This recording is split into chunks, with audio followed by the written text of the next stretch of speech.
All right. 3, 2, 1. GoofBallz and filmed in front of a live studio audience. That's all the intro I got up. I'm sorry. Oh, That's that's great. I love that's boring as hell. Can I get It's can I true get a, though. Can I get a take 2 with some energy? I have an idea. I'm gonna continue. I am Man Manson, as always, on every podcast. Today with me, I have James, Jay, and you may or may not hear a girl giggling in the background. It's Zena, but not gonna acknowledge her. Shade. You got. I think we're gonna talk about more about GoofBallz or something. I don't know. I mean, we can talk about whatever the hell we I'm want gonna to talk dox everybody. All Dox. Let's get So let's talk shit about. about. You mean GoofBallz, damn it! Yeah. No, dox. Dogs. I don't want no dogs. You've got 2. I do have 2. They're assholes. Alright, We did nothing this entire session except make snide remarks offhandedly. yeah, I know. I don't The know. entire session. It feels like we just every other couple sessions. It just feels like we get into that thing where it's like but this or that, and it becomes that over and over again. I don't know how we end up getting into that. We just love shitting on him. I know He's the glue that holds us together. yeah, it's true. He's the glue. He's the magnet that drew us in. He's also and then we became negatively charged. Right? Yeah. Yeah. No. Just every other session, we just tend to take time out of our day to sit there and just talk shit about. All right, let's do it. I'll never forget that first session that we had after we split off, and I believe you were there.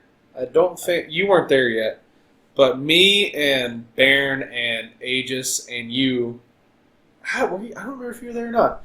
We're all there. Docs. Quit talking about ducks. Wow. So we're all sitting there, and the session ended at 10:30. So I mean, it was we were done around 10:30. We sat and we badmouthed him until 4:30 in the morning. I think I was there for one of those, but the one I was there for, Jay was also there, and I had to leave at 3:30 because I had to go to work. Those are the best, though. Nothing brings a group of friends closer together, I think, than shitting on someone they all mutually hate. Just a common enemy. Yeah, it's like, how else do you get a black man, a Jew, and a Mexican in a room together and nothing, Food. and nobody fights? Food. Yeah. But Food, money. And women. Yeah. So I guess I didn't really get to hear much about you, your whole perspective of what ended up transpiring in the last couple months. That you were there, anyways. Yeah. The session that broke it for me, I think I mentioned it kind of on our last time we talked, was that the Tomb of Annihilation. We got transported there by some MacGuffin without our items. Oh, I know. Here's the most fucked up thing about it. The dragon was gonna take your dragon, and it was if you want your dragon back, you gotta do this. Right, and it's Here you go. No, yeah. But you're magically transported there, and now you don't have any of your fucking god items that I gave you and fucking regretted. He tried to kill Xena multiple sessions before we even got to the Tomb of Annihilation. A mind flayer above ground for fucking bullshit reasons. Bullshit. He just tried too hard because he couldn't admit that he gave out really powerful items. That Mind Flayer probably didn't need to eat, breathe, sleep, drink, or anything also. And that I still remember that. Mystic Mind Flayer.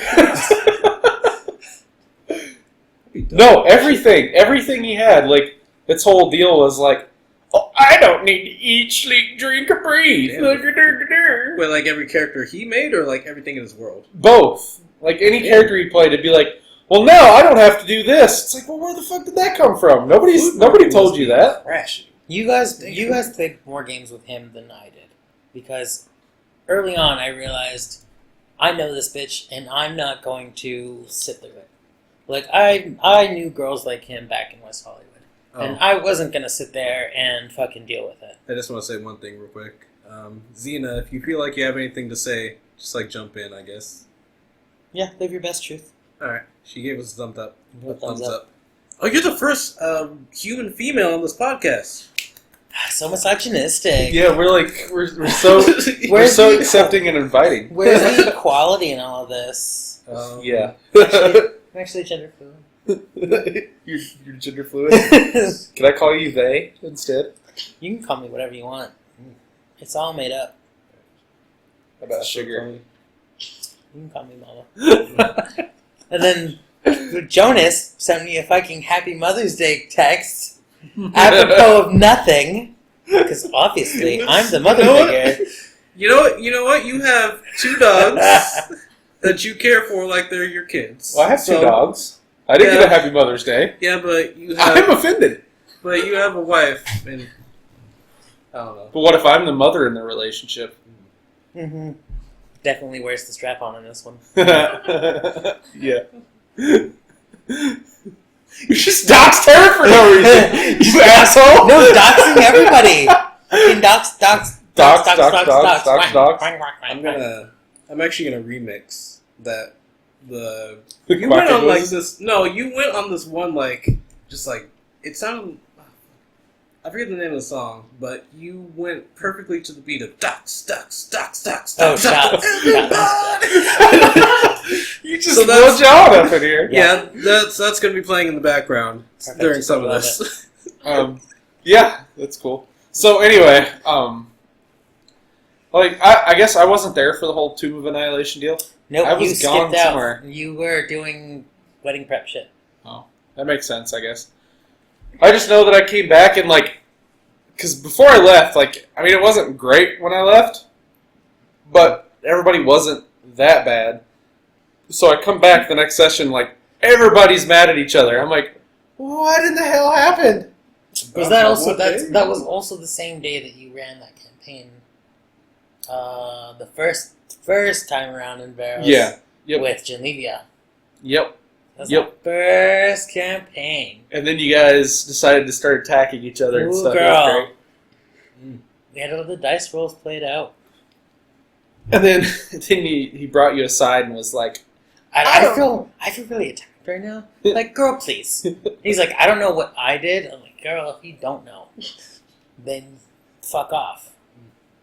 He knew. He messaged me on Grindr when I got back, and he's like, hey, how's it going? I thought you moved away. And I was like, huh, who knows me on Grindr that's like, you're back?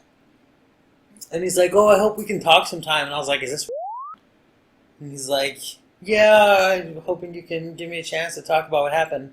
I'm like, hey, no offense, dude. I'm good with how things ended. I'm not worried about it. Good luck. And he's like, I don't know what I did to not deserve a second chance. And I told him straight out, if you don't know what you did, then it's not even worth talking to you. And I blocked his ass. Girl, don't come at me on Grindr.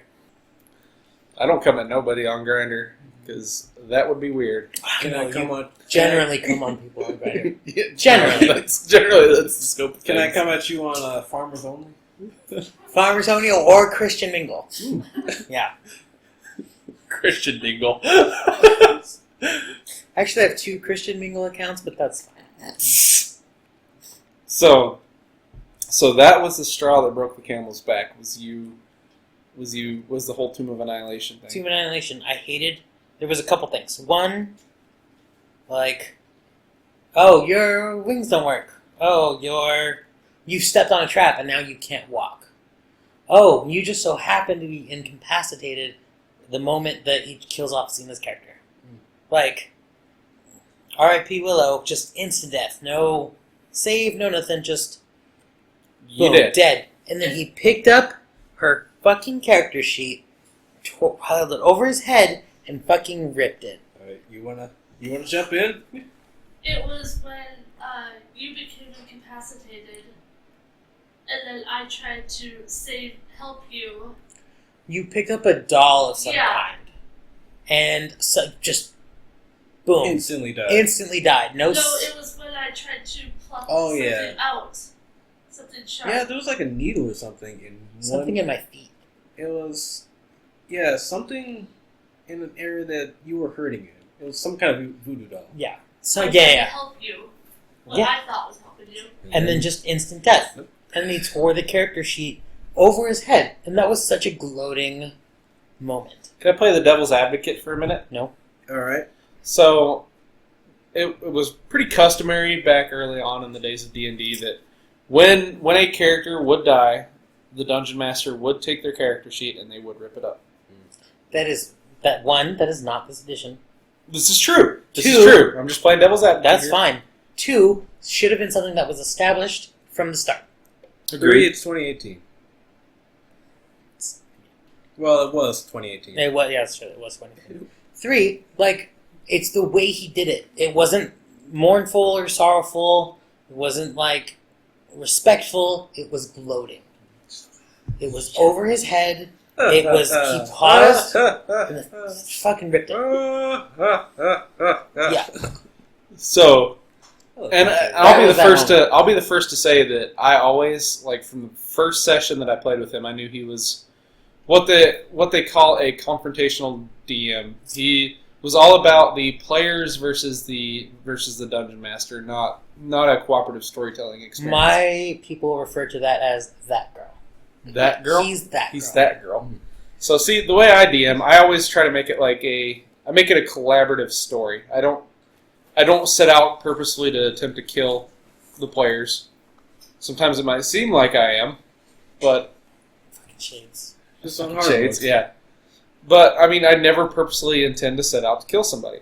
I could probably count on 2 hands the amount of character deaths I've had in 15 plus years of DMing. You're mostly from here. Mostly from here. Yeah. Well, that's the thing, is I've really only killed one character from here. Like, this character killed another character, and I believe your character killed another character. So you guys have caused more character deaths than I have. You've killed Mikkel. I did kill Mikkel. You did. Misogynistic bastard. Misogynistic bastard, yeah. I did kill Mikkel. Actually, the Shades killed Mikkel. I believe you. Way to take the blame off. Yeah. How many more times you passing that buck? Can I get some of that? The dice did it. I didn't. The dice did it. It was I the can't trap. click my... It was the trap that killed her, not me. So, but back to playing devil's advocate, I guess. The Tomb of Annihilation was meant... You're not meant to play the characters... With your campaign with your campaign characters. You're meant to play different characters. So one shot. That is a extremely deadly, like, everything can kill you, everything is meant to kill you module. See, But it's also not a 5th edition module. Tomb of Annihilation? Yeah, they made one for Yeah, it 5th is. edition. That's where the Yeah. that's where that $20 That's why he was fucking so dice set comes from. That's why. Oh, I thought that was Tomb of Horrors that they did. No, right? not Tomb of Horrors. Tomb of Horrors is the Is the old original, one. yeah. Tomb of Annihilation Yeah, is there's It's like the a new one. revamped one? Yeah, Yeah. they kind of Okay. revamped it for this one. But I remember watching like a stream or something where they were playing Tomb Annihilation, and I was so lost because they started at the beginning of the book, Yeah, where you but go, into the area and the yeah, people the give you area the quest. outside, and you're getting this stuff. I know in the book it mentions like surrogate characters as well. It's like when you die, Backups. yeah, you get like this surrogate character that kind of takes up in your stead or something. Yeah, like was just too impatient. He wanted us to be there so that he could start killing characters. I remember back in my day when we went to the Tomb of Horrors. I'm gonna take my players Yeah, right now. it was a shit show the entire way through. That was the breaking point, and then after Xena had died, the next session we're still in the chamber. My character has lost its cleric abilities for whatever reason. He ignores class features, which, like, why let me take class features if you're just going to override them? And so, like, I'm down to a level 3 caster, while the rest of the party is high level, where he had killed off Xena, and, like, when we escaped, quote-unquote escaped, he time skips us, what is it, 10 years? I believe so, yeah. Or something, like a ridiculous amount of time. Time skips us forward. Everyone is now suddenly level blah, blah, blah. And like, oh no, but you still don't have your powers. And it's like, well, girl, what are you doing?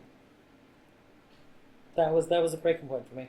I was like, well, this character that I put, my first D&D character, I was like, all right, well, this character that I put effort into, I'm just gonna call it quits, and I left. Yeah. I'm trying to remember. I'm trying to recap the events of the first campaign in its entirety in my head. Because I know you definitely weren't there for most of it, and you weren't there for a few sessions. I think there was maybe one or two before I got there. Let's see. I was dropped off by an airship and landed fucking where you guys were. So, like, what? Okay, we came, me, Aegis, Xena, I think that was it. Yeah, I think that was the very first. No, it was... Actually, Stocks. Pregnant Lady did not join in until the next session. She was kind of, from what I heard, she was like forced, but not forced into it. She didn't most seem part, like... she didn't enjoy it. No, not at all. Not one bit. I think she mostly wanted to be like closer to just yeah. Stocks. Yeah. Stocks. All right. Let's see. Okay, I think it started off pretty well, mostly because I didn't know what the fuck I was doing. The first one or two sessions were always tolerable. Always tolerable. You can't say they weren't always tolerable. Then after like the first session or two, I've only played 2 campaigns with him. that's true. I only played the Anaria and then the Evil campaign. All right. And then the other 2 campaigns were with you. So let me describe this. All right, so we're, for some reason or other, we're going into this like castle-like city. I have an exchange with the guard, not like a violent one, but I don't know how to play D&D, so I don't know how to roleplay, don't know what I'm doing. Go in, go to like this board or something. Nobles need escort across. Who the fuck knows at this point? Across the fuckwad forest. Yeah, I guess so. Let's see. We eventually meet them. Let's see. We eventually run into fuck, what's his name? Fazzle, I think it was. Fizzle. Fazzle. Actually, yeah, I think that was his full name, Fizzle Fazzle. That fucking self-inserting DM character. I hate those characters. Well, okay, You so like he was women, like, No, don't. he appeared as like a goblin first, right? Yeah. Tina? Huh? You were there. Fazzle, that guy. Yeah, He appeared as first as like a goblin. I think so. Okay, yeah, he was like, we attacked like this goblin settlement, and he was also there, not in the fight. We like captured him. Guess that's kind. Yeah. Yeah, we're new to role playing. We don't know what the fuck to do. That was the one the next morning when our characters woke up. All of our Yeah, stuff all our stuff was gone. stolen. Such a shitty. We try to reach. We eventually get our stuff back. Oh wait, no! Before that, so because we like captured him and interrogated him, we then go. Let's see. I think it was you. You want to see like what he has, so you reach into his bag, and then you get like bit by an adder. I believe it was Yeah. a black adder or something. Some super poisonous yeah, creature super or something poisonous. like And he's that. like, "Hey, let me go, and I'll give you the antidote." And okay, we do that. I'm thinking, okay, all's right with the world. No, we wake up, all our stuff is gone. Yeah. It's kind of okay. We like confront him about it. We get it back. We're on our way. No, not right away. It was, we thought he threw it in like some kind of really hot pit, or like a molten pit or something. I think he actually did, and then used magic to bring it back. Yeah. Such a stupid. He was Magic! like that dude was like fucking. I hated that goblin from the start. That dude was casting like some 18th level magic. Yeah, like from the fucking start. And so you're right. And so you guys were already with Fizzle Fazzle, when Casimir joined the party. Yes. You guys were escorting that noble family. What ended up being the emperor, his wife, their son and daughter. Yeah.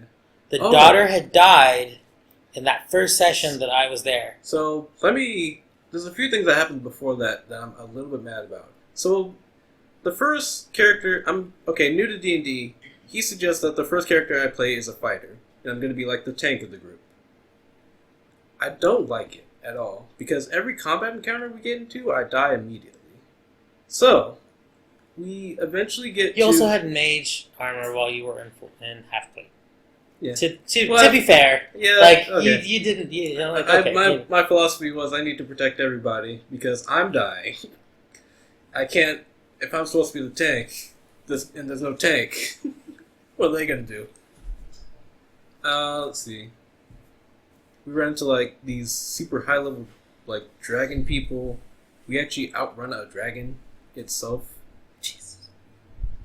What level were you guys? We were Two level 2. or 3. Outrunning dragons? Yeah. Oh my god, Jesus. Actually, no. I think at that point that was the first session. We were level 1. He brought me in two levels more than everyone else. You did. You were level higher. Yeah, for whatever reason, wanted that D. So eventually we get to that encounter. So that's the encounter you were brought in. Mm-hmm. What I hate about that encounter the most is that for once I decided, you know what, I'm gonna be a tank. I see the big dude in the middle. I'm gonna go rush him down. And then GoofBallz like, that's a bad idea. You should stay to these other guys that aren't really doing much. And maybe some basilisks. He also sicked 6 basilisks on us. Yes, actually. 6 basilisks, and no one has anything to fix. Nope. Basilisks and petrification. Better roll. Hope for the best. 6, and there was only 4 of us there. Yeah. I'm like, are you fucking kidding me? 6 basilisks. What, some kind of anthropomorphic It was wolf guy? No, that it cast was magic? gnolls. It was some undead gnolls, some regular gnolls, and fucking basilisks. Yeah. Are you fucking kidding me? Protect this caravan. Good luck. Good luck. Don't rush the May guy down. May the odds be ever in your favor. Yeah. Don't rush the caster down because I don't want you to. I guess. No. That was probably it. He probably didn't want you to kill his Right. bad guy right away. Piece of shit. Yeah. Which is fine, because he probably just would have been immune to all of your damage when you got up there anyway. Oh yeah. He was really good about that. Yeah. Oh, this guy's immune to everything. He's got DR2 armor. So Do you remember three damage. the session?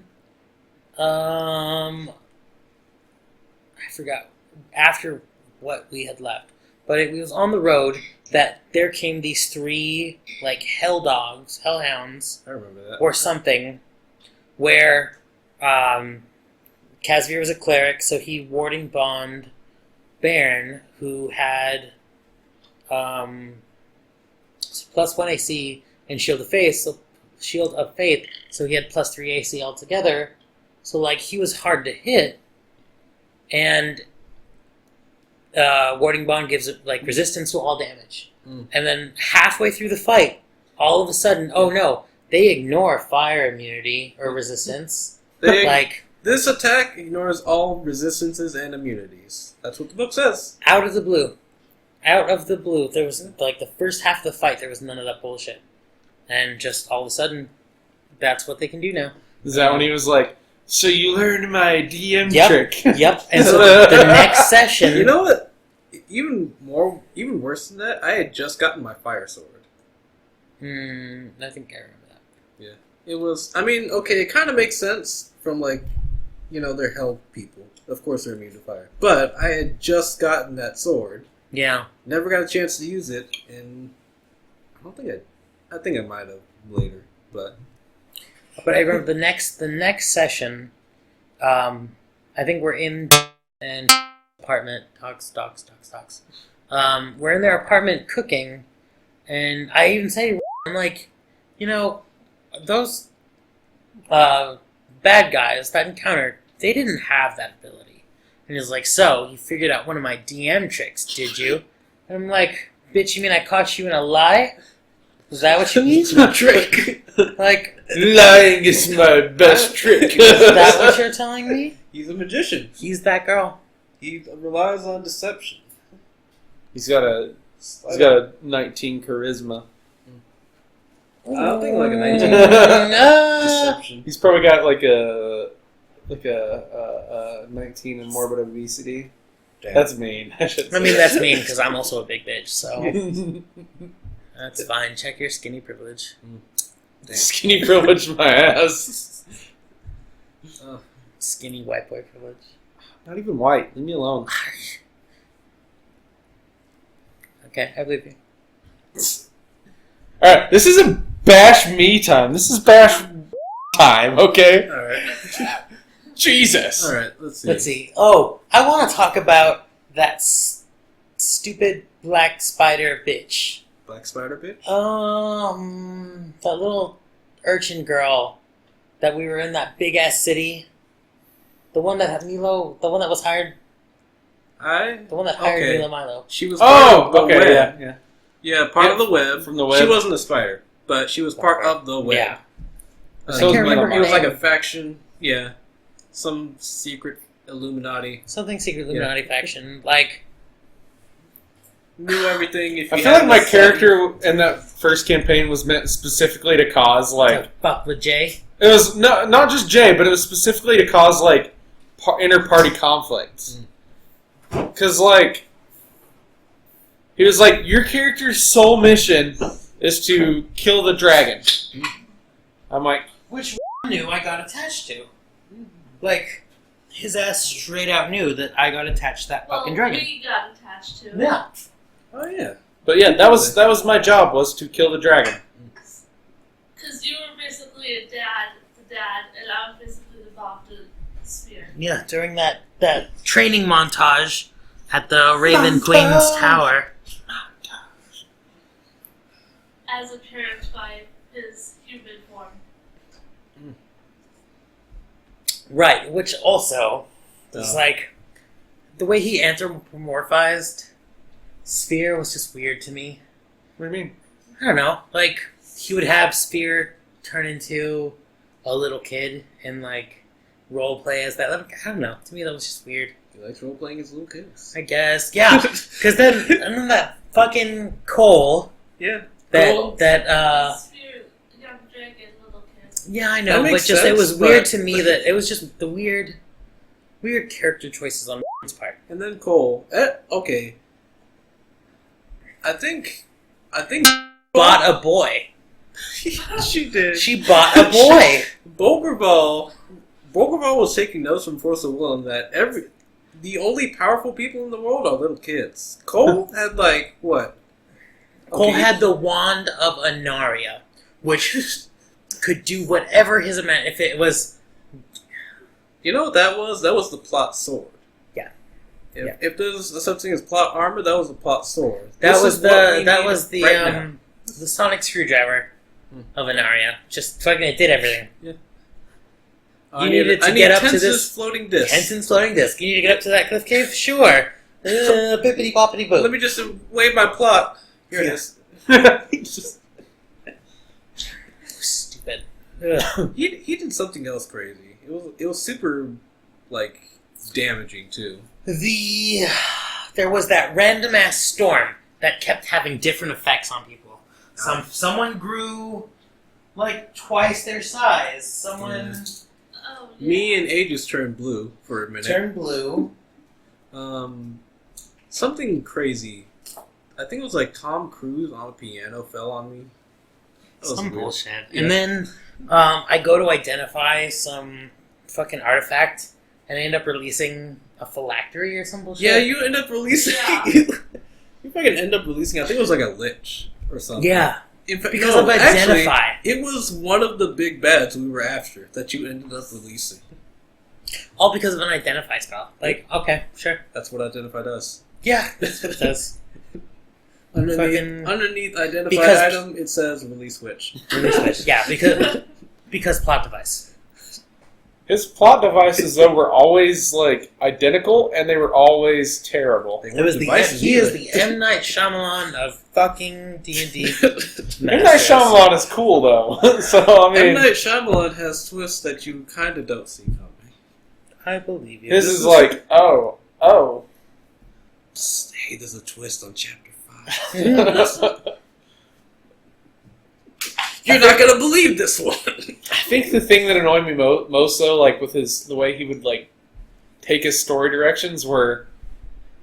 if something went wrong, it would always end up being the player's fault. Like, at the end of that last campaign, when he was like, "Well, now the campaign's just over because we don't have any religious characters." You remember what he? I'm like, okay. If you base your entire campaign around having religious characters, I'll get back to that in a second. You're fucked. You remember?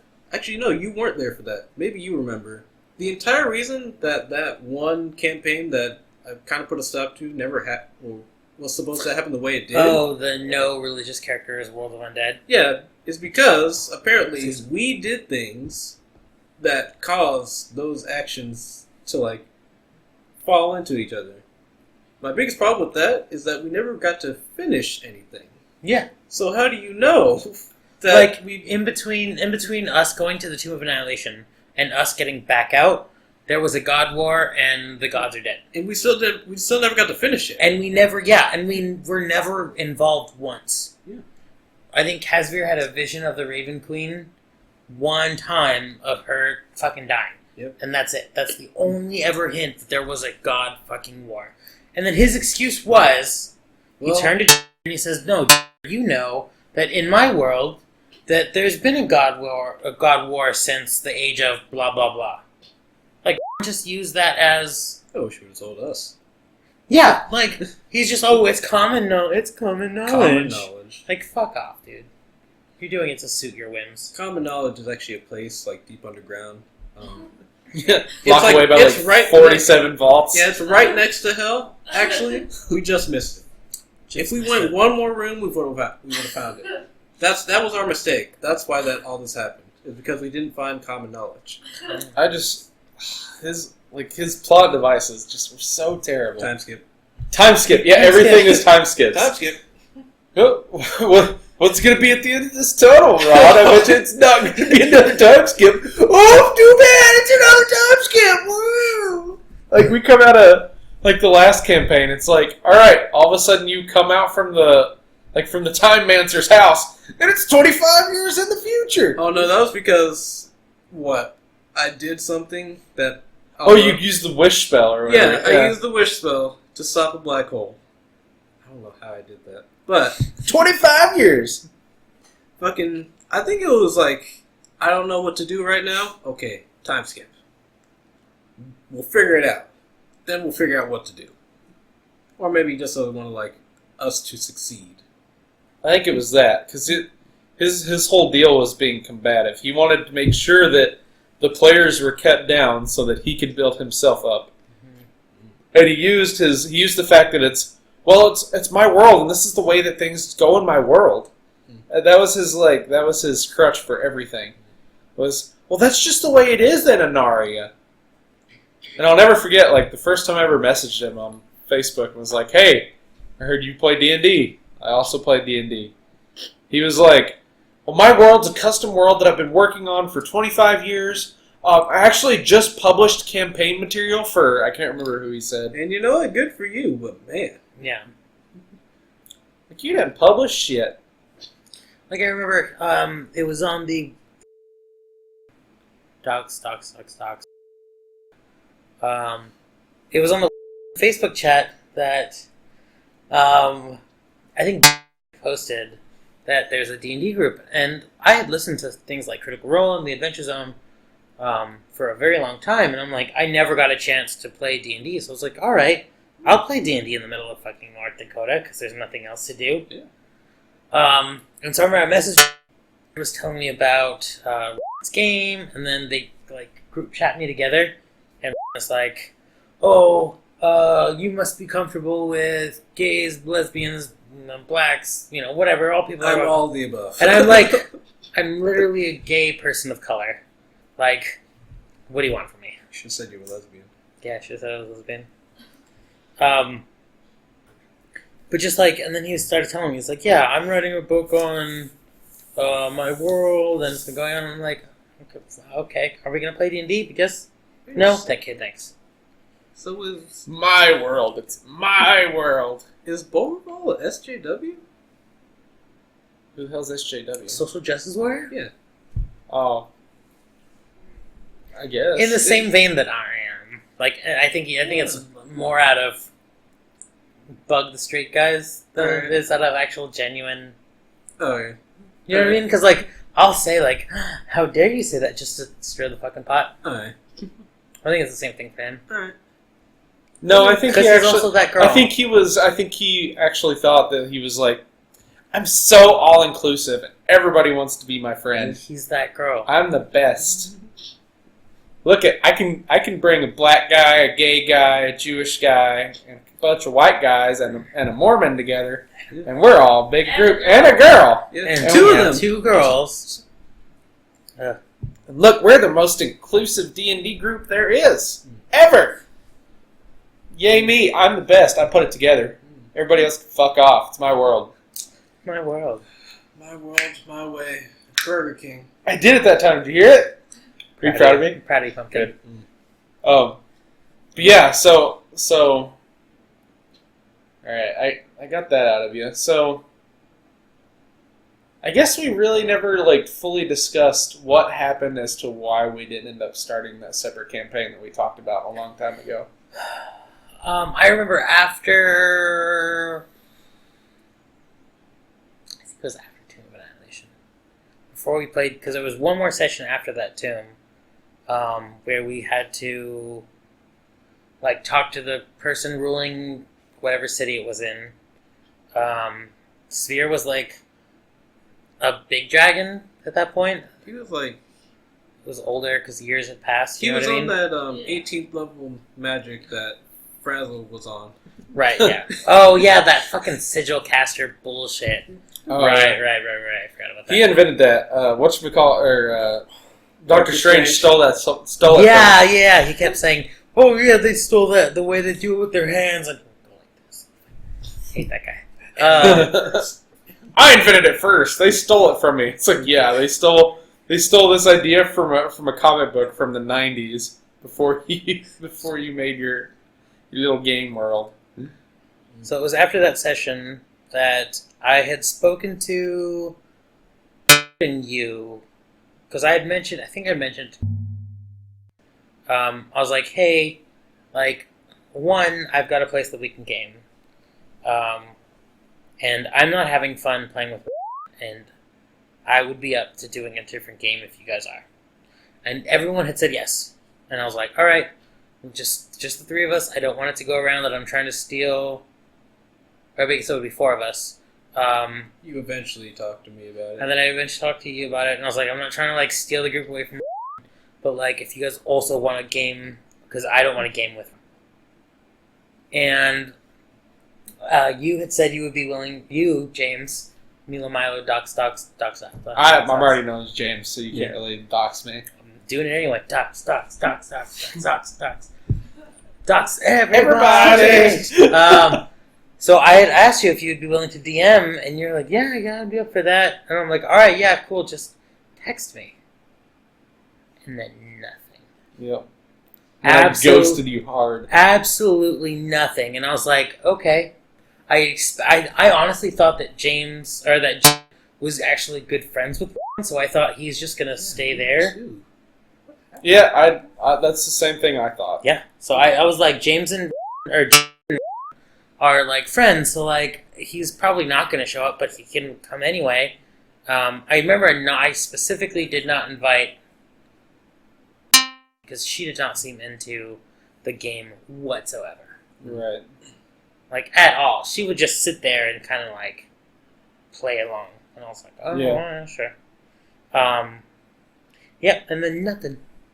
So I went about my time here, and when the time came for me to move, I had literally bought my apartment, or paid for my apartment, and then I think called me, or texted me. And he's like, hey, do you want to come for a session? I was like, oh, sure. And then I just, yeah. And then I sold all my D&D stuff. That like first 1 or 2 sessions. I was like, do you guys want to buy this shit? Because I'm over it. And then you got drugged back in. Drug back in is a strong word. I think it was drugged back in. I would stick with that. Roped back in. So I guess my side of that is we had that discussion. I remember it. We went out for Mexican at that place down on Main Street. Remember that? We sat there and you almost convinced me to get a Dorito or whatever the heck it's called. Those little Mexican sodas. Doritos? Yeah. Oh, I An love apple? those. Because I'm all right. I'm a token. Oh, the Jarritos. Okay, Yeah. I'm like, Jarritos. Oh, is that how you pronounce it? Or okay. We'll wait on you.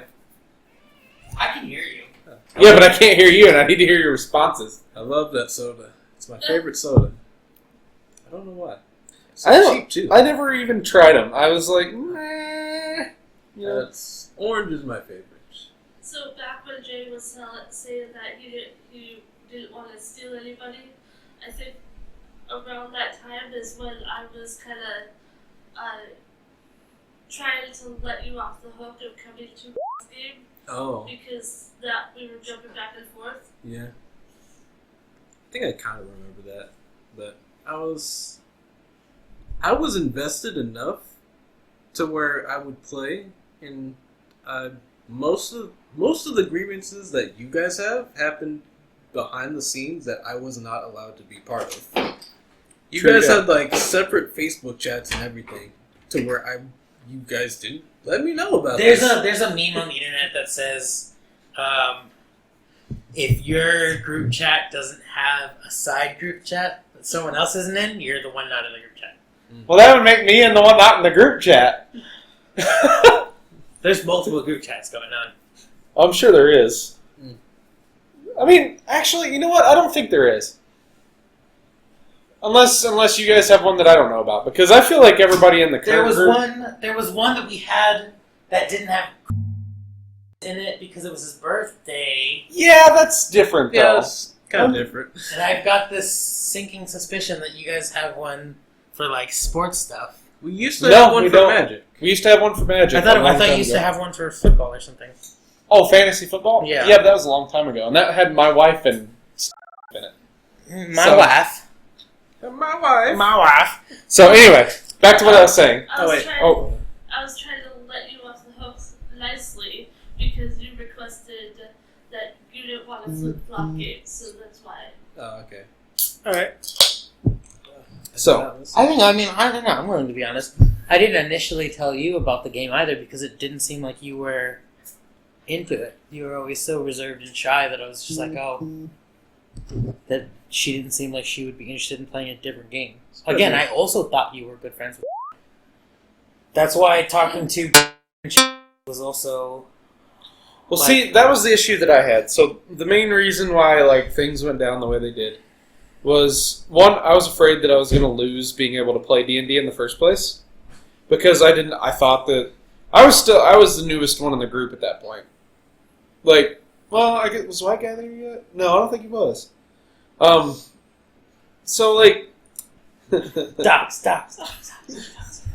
so, I was afraid that I was afraid that it just wouldn't catch on.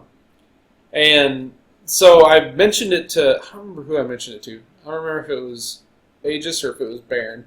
But I mentioned it to one of them. And they were like, that's a bad idea. Just don't do it. It's not worth it. Like, you wouldn't be able to catch the traction you wouldn't be able to get the traction to, like, get players for it. It's not worth it. And I was like, well, if it's not worth it, it's not worth it. But at that point, I hadn't been to a session in probably 2 or 3 sessions either. And then I had a discussion with GoofBallz, and Having a conversation with must be hard. it is. I aired out a bunch of like dirty laundry. I was like, hey, this is what's happening. People aren't having fun. I was like, at this point, you're the DM. It's your job to kind of wrangle all this in. If you can't wrangle this in, you're going to lose a lot of people. So, I don't remember if you remember this, but we had that big like group meeting or whatever, where you like talked to us all there, and then he called us all individually. I remember one of the last things I remember reading in the group chat before I left it was, "Oh, yeah, there's going to be no alcohol at sessions." It's like, all right, Goodbye. bye. Let's see. Literally after that. So was that? I'm assuming that was like after the failed campaign, sometime. It was, yep. Okay. And I don't know what you said to him, you being Manson Manly, but you must have pissed him off royally, because he called me and he was like, "What did I do to piss him off?" I'm like, "I don't know." Why? Oh, okay. And he's like, "You're talking about the event." Yeah, and then he was talking about how like you left the group, or he was gonna boot you from the group or something. So, and I told him straight up, I'm like, if you boot him from the group, I'm not coming back. It's hard to picture being furiously mad with Jonas. so okay. It happened. He was livid. So here's I don't have it on that phone. Here's what happened. We're all sitting down playing like games and stuff, and then I don't know how, but Pokeball leaves. He had to go wake up in the morning for something. Working. Is this during my siren? Yes. You were there, but you were drunk. Yes, I was. You broke a table. That's Huh? how drunk. You broke a table. That's how drunk. Did I? Yes. You did break a I table. remember spilling Because whiskey. you sat up. It was one of those side tables. You Oh, sat You up. broke a table. That's how drunk right. you were. You set Okay. your butt on it. Yeah. So okay, we're all doing that. Eventually, the conversation leads to, man, I don't like how this campaign is looking. And I mean, I was thinking about it like during the time he was like reading all this shit up. Like, I need to stop him. But okay, and then hearing you guys say like, I don't think this is gonna go out well. Like, gave me the confidence to be like, oh, okay, I'm not alone in this. You know what? I know that he's trying to sleep right now. That's my bad. But I'm gonna text him like, hey, can we talk about this for a second? He eventually wakes up a bit groggy. I was like, hey, do you think you could like change this maybe? Because we don't like the way that this is going. I know it's like your story and whatever, but could you like amend the story? And he like flipped the fuck out. I kind of hated it too because I was like, hey, this is all me. Hey, it wasn't. But it's all me. Direct your anger at me. I'm the one who instigated this. The first thing he does, like, what? I think it's like... Just message everybody. Yeah, Yep. I think it was Pregnant Lady that got the message first. Like, hey, what the fuck is going on? And like, why first? You know, I don't know. That's such a... That's the He weirdest part. always went for the more vulnerable ones first. Always. 10 times 10, 100. I'm gonna keep my comments about that to myself. I know what you're getting at. No frills. Say it. You're doxing everybody. You might as well. I'm doxing everybody, but I also had you cut that shit out of last episode, so Oh, yeah. Okay, fine. I'm gonna keep Fine. my comments to myself. Alright, fine. Okay. No, but like, he's that girl. I know that doesn't mean anything to you straight people, but I kind of understand it. like,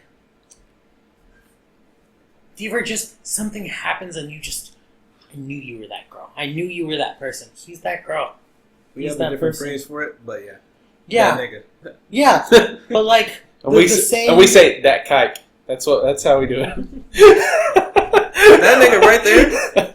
Except for we don't have like a cool way of saying it, so like we don't say kika or something like that. Kaiki. see, I feel,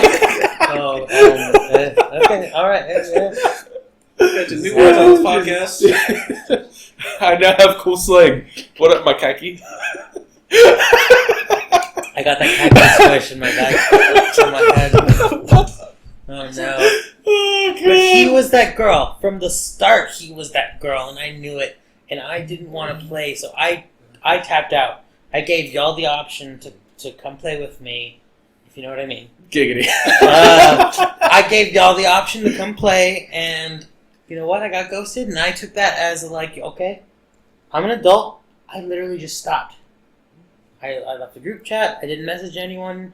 I was like, they made their choice. They want to stay with so I'm not going to force my presence on anyone. But that's the thing, is I don't think it was we want to stay with I think it was we want to stay together. And you actually did tell me, like, hey, these were my plans. I'm just gonna, like, I'm not gonna say anything. I just want to leave.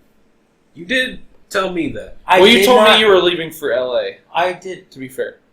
I never said that I was going. Yes, to you LA. did. You said you were going back to LA.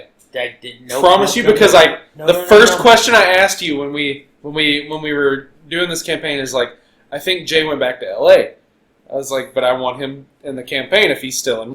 Nope. I said I was going to Pennsylvania. That's why I said I was going to the swore East. you said.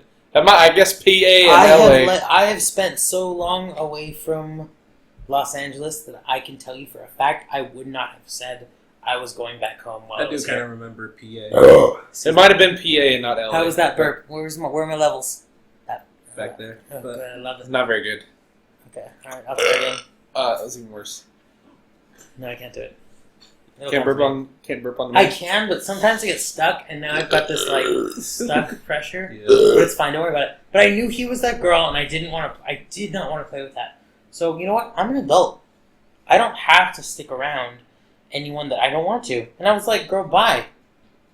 And he messaged me. Yeah, bye. He messaged me, and he was like, "Well, you really gonna do this?" I'm like, "I don't have to be your friend." And I left it at that, and that's where I left it. I'm an adult. We're not in school together. We're not forced to see each other every day. Fuck it. I don't need to see you ever again. It's all made up. Go to school with you guys. Just go back to high school. All three of us. All four of us. Did not go to high school, so I couldn't tell you. I went to high school. What was it like? Yeah, You geez. guys- I was the odd, I was the odd guy that like played all the sports and did all the cool stuff, but also like hung outside and smoked weed outside all the time and stuff, Did How you ride about the- skateboards and rode skateboards and stuff like that. So I was like the nerdy jock stoner kid. Mm. I was like that trifecta, Mm-hmm. and now I just look like a fat hippie. So I guess I see hippie. Get rid of that fucking mustache. no, you get rid of that I'm mustache. so glad you trimmed it, but like, So ugh. he's unkissable now. I wouldn't say that. I do got a sexy ass. What can I say? Not a sexy face. Shame. It's not true. I can tell you objectively, it's not true. All right. Objectively. So, but yeah, that's where I'm kind of at with that whole thing. It's like it was more or less like I didn't want to lose you as a friend, but I also did not want to lose my other friends as friends. And yeah, I mean nobody had mentioned anything else about it to me, so it was like I had no was idea. waiting on you to tell me yes, you were going to DM. I even told you I had texted you and said, "Oh, I've got the space worked out," and you're like, "Oh, okay, it's going to be about 2 weeks so that I can write the campaign." And then nothing. Then I ended up using that campaign you for it was the desert campaign. Oh. And Oh man, that was fun. You should have been there. Traitor. so yeah, it ended up very, very bad. Very, very bad. Now imagine that with minus sub me. I don't know. I still don't know if that would have ended up with the current group that we had at that point. I still don't think the desert campaign would have worked out the way I wanted it Would to. have been Jonas, me, and you. And Xena. I was going to say like Oh, fuck Xena, right? Xena. Yeah, because definitely not. Yeah, just like She fuck wouldn't have Xena. won. Damn. Because no, he wasn't there yet. No, because this He was was about the time that I was. This was about the time when I asked you if you would DM. Was the time that I was trying to recruit for a separate game, and I Actually, told you up front I didn't immediately invite Xena. was there or Dust? I think we called him because we already. Stock. Well, I think the problem is we already have another on this podcast. Oh, yeah. Yeah. That's true. So Dust was there because that's when he played that Tabaxi. Okay. But like, he's just. I've never I'm not a resentful person. Like I'm not usually like a very spiteful person. What, you think I am? I didn't say anything. Man, this What are you man got talking the about? look like So- I don't believe you. But like I've never had somebody that like I dislike more than him. Because I'm a pretty easygoing guy. I mean, I get along with pretty much everybody. Same. Which him were we talking about again? Okay. But like I just don't like him as a person. Like I wouldn't care if his house burned down. Is that terrible to say? Yeah, I mean, yeah. Yeah, but also, what are you gonna do? That's how you feel. No frills. It's not like you can. It's not like To me, it's more of like, all right, so like, we have some younger friends. Like me and you, we're kind of like before like, I don't even know what the fuck we call Stop. Shadid and I think we just called him Grandpa. Shafid and Grandpa. We're gonna have to Okay. admit that. So before that, we were pretty much like the dads. I mean, we were the Mom and oldest. dad. Yeah, we were like the two oldest dudes here. Yeah. And so, like, we played with a bunch of younger kids. Aside from because is 22, 23? Not even. I think he just turned 22. and young too. Like no, actually, she's Older older than than- him. Yeah. Yeah, she's older than him. And then is of course a baby. And then Jonas And is a baby. Jonas, Jonas you're ain't much still older. A baby. I think he's actually older than me by like But only barely, a month. like a month or two. Yeah.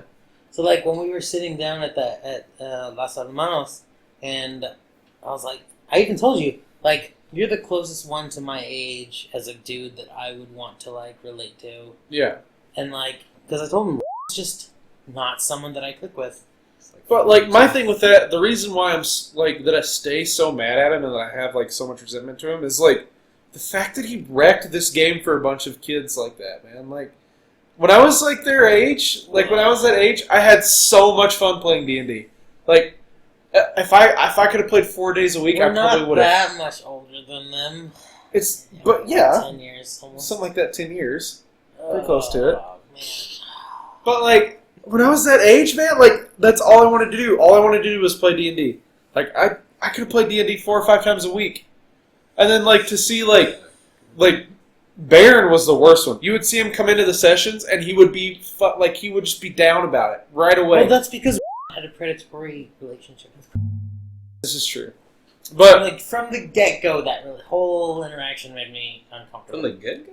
From the get From the go, get-go. the way that would ask to like, oh, can you go get the delivery from downstairs, or can you go run to their apartment to get ice? I'll give you XP. The way that Xena would bring him sodas and give him XP, it felt very predatory, like Queen Bee, Regina George bullshit. Like, are you kidding me? I'll have to Like, look up that other person that you said. what? Don't- Regina George? Yeah. Regina George, I yeah. don't know who Mean that Girls. is. Are you fucking kidding me? Hold up. Are you fucking kidding me right now? You don't get Regina George as a reference? Let's see. Mean Girls, the movie.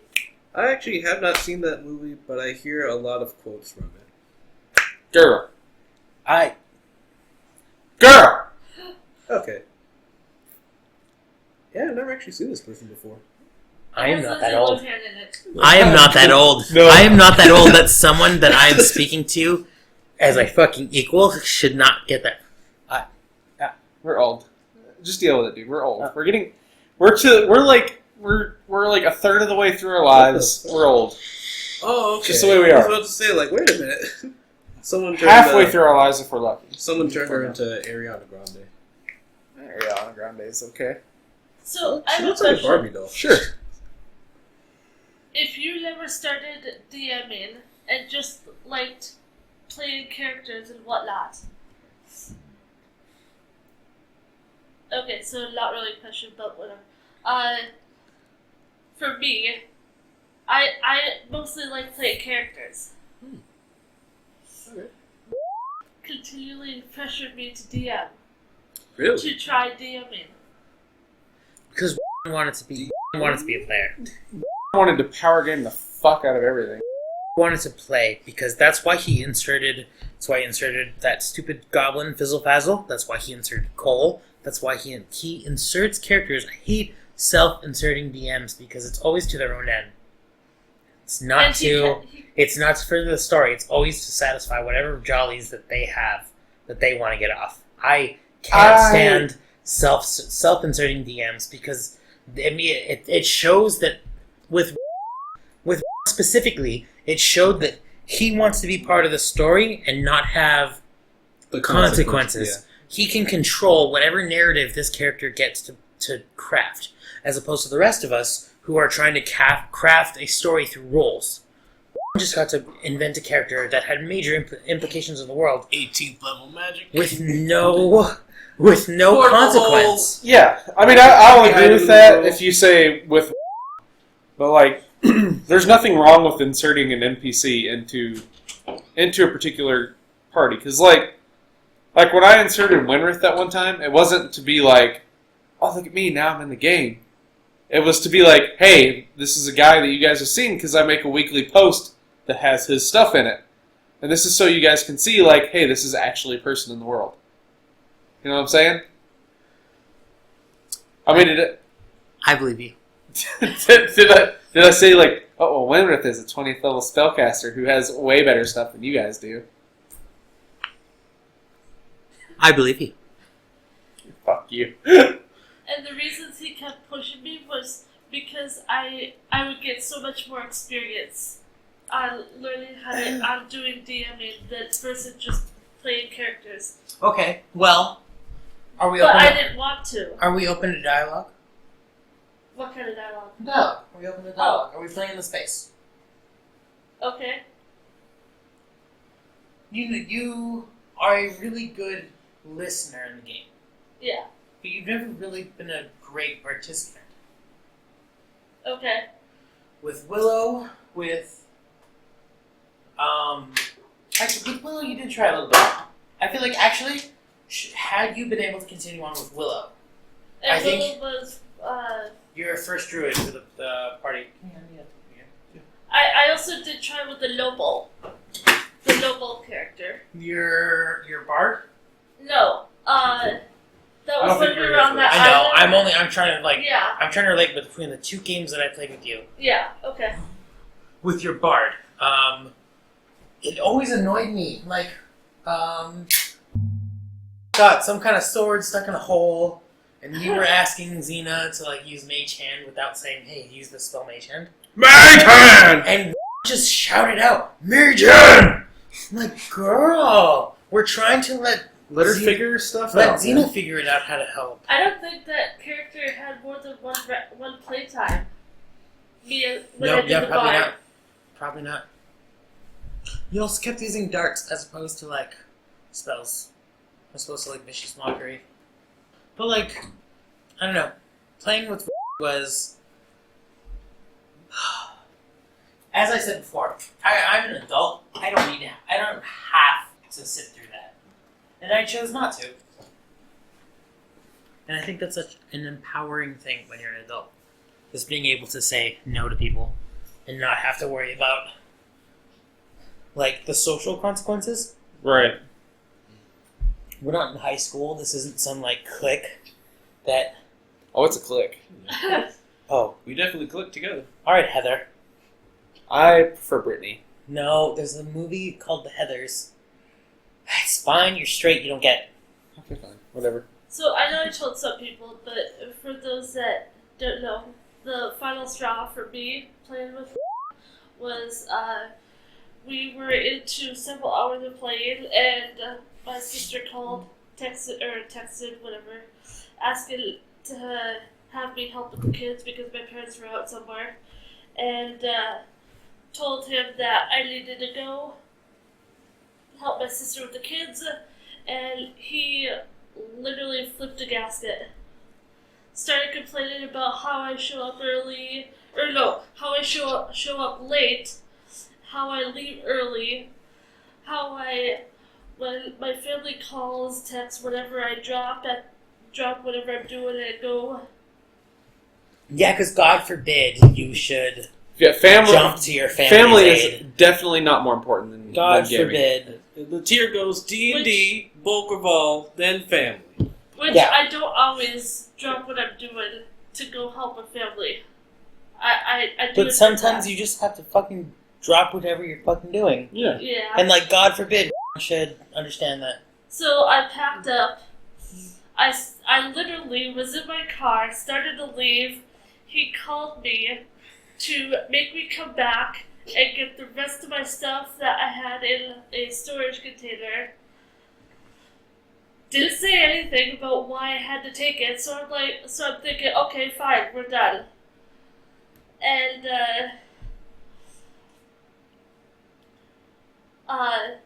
the whole next week he kept messaging me about how we should talk about what happened, and That was a big thing. I texted him back saying that I'll listen to what you have to say next week, and blah blah blah and stuff like that. But his constant texting about trying to resolve the situation just made me done with it. He always wanted to have a talk about it. Yep. Because he's that girl that plans out the conversation in his head. Oh yeah. And he's like, wants to like spring these on you. He's that girl. I wasn't about that. Like, oh, let's talk about some time to talk about what happened. No. I know what happened. Bullshit happened. It happened. And you're bullshit. I'm good. Bye. Bye. So when I showed up next Saturday, I was already done by the time, and my parents agreed with me about being done no more. I showed up. He wanted to talk before arrived, the other player at the time, and I told him. Before I told him what I said, he asked me if we can either sit down and talk about it or we're done. And I just said, fine, we're done. I'm just done. So, how comfortable are you talking about, like, some of the other experiences that happened after I left the group completely? Because I haven't heard much of that. I don't know if you told them, but I haven't heard much of like what happened after I left for the final time.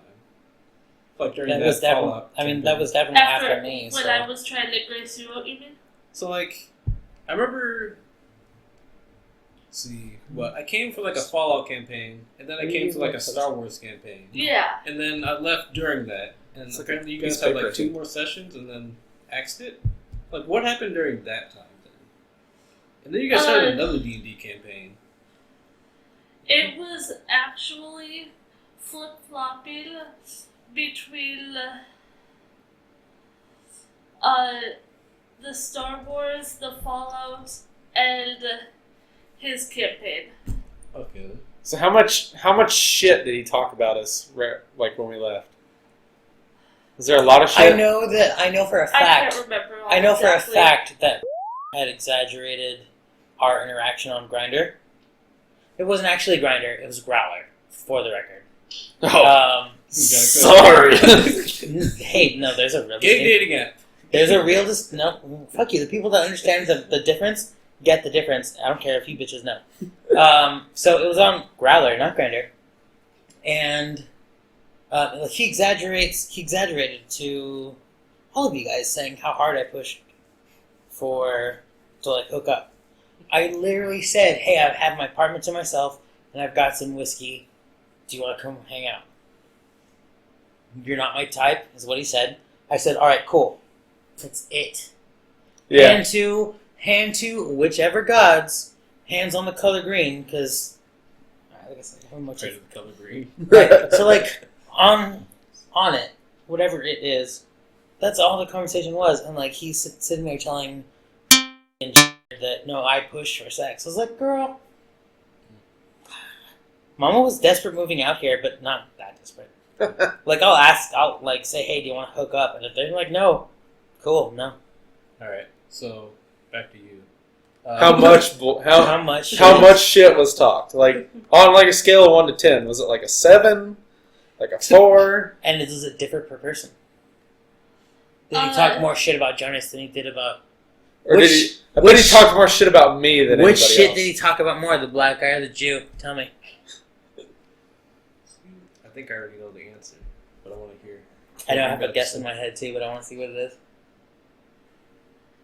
The only thing I can think of right now is that he made a comment one time about him and being best friends and whatnot before and how much changed after. So I had That's a feeling. also the vibe that That's also the impression that I got. So I had a feeling that he actually didn't talk much shit, and here's why: he's too focused on the game at hand True. to talk about anything. Or Yeah, Pokeball. Yeah, sure. Pokeball. Sure. Stop. Everybody. Well, I bet he made time to talk shit, though. Because He didn't do it. he was a shit talker. Yeah, because I knew he talked shit about me. I knew. Yes, he did. But we were there for that, all of us. Yeah, I think all of us were there for that. Uh, I never asked you this. When you went over there that last time for that game or whatever, did he talk shit about me then? So Yes, let me try and recall the experience. he did. I I'm mean, gonna start with the technically, door he open talked so I shit hear about this. everybody. Huh? I mean, technically, he talked shit about everybody. But let me recall the experience. What happened? Let me paint you You a were word there. picture. Yeah. Let's see. You might have to help me on this because you were there. Just out you. What? Let's see. We came in. We sat down. We actually played for a little bit. So I thought like nothing was gonna happen. And I was perfectly fine with that. Just like letting it go under the. What are you doing? I'm smoking, but also listening. Okay. Jesus Christ! If you really need me in the mic, I'm smoking and trying to hear what's going on. This Keep man has going. one arm in the. He's like hugging. He's like straddling the door, kind of. Jay, don't violate my door. If you would let me smoke in the man cave, then I would. I can't let you smoke in the man cave. Until then, I will hug whatever door I have to. It was this before or after we switched the gameplay back to his parents' house. This, I don't think I ever you guys played did. in parents' house? Yeah, I don't think Yeah. we. Because he moved out back to his parents. So this was definitely before, because I've only been there once, and that was to move stuff. So Okay. Okay, wait. this is. From my understanding, I understood that you, Xena, and all shared a house. Yes. So this was before, after this. This is during. So Baron had moved out at that point. Yeah. And so it was Understand. just like you and Bobo? Yes. Was that other dude there yet or no? No. Okay, so just you two. So okay, we go in, we sit down, we play. I think we were playing Fallout at the time, on the latter half of Fallout. Let's see, that was. I don't think I expressed this enough. That was actually pretty fun. Which there was a couple extra players there that eventually Yeah. stopped showing up. Well, at the time that I got there was only one other guy, mad scientist. I keep confusing him with the Darkstalkers character, so I'm not gonna mention it. But Kind of kid-like, straggly hair. yeah, he was a mad scientist. That's what he was. And then eventually, GoofBallz like, hey, you know, I forget how he introduced it, but like, is there anything you want to talk about? Because you know, I know we kind of left off on like a terrible note. I was like, nah, you know, I'm perfectly fine with this. And then eventually it leads into like, okay, you know what? Let me spit some fire at you. That And was I- when you brought out your notebook. That was right? when I brought out the list. The list. Yeah, I don't know. I think I did have you guys like Right things? Yeah, right. Tell me the things. Tell me the grievances, and I'll compile a list just in case something like this happens. And so I pulled out that list. I don't think we ever got through the entire. Do I have that list? I might have that list. He might have the list. Hold on. Wait a minute.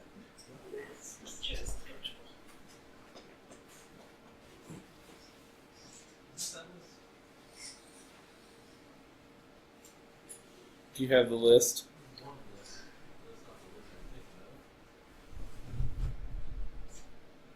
I have the list. Jeopardy theme music time. I do not have that list. I think I have that book. The one I used to bring. Can I mention that it's annoying that I had to screenshot this last conversation with because I feel like he would exaggerate it like he did our first conversation? Oh. Like, it's childish. Like, I shouldn't have to screenshot a fucking message to prove that he said he said, you know what I mean? It's funny you mentioned screenshots, but I'll get into that in a second. So, I pull out that list. I'm like, okay, I want to establish something off the bat. You're not going to like what I have to say. and I need you. Before I rattle up, I need you to tell me that you're gonna be okay with that. He's like, okay, yeah, I'm willing. At least you're willing to talk to me. So I start going down the list. I forget what I started with. It was something minor because he didn't complain about it. There was a few things he actually agreed with, like the flip flopping in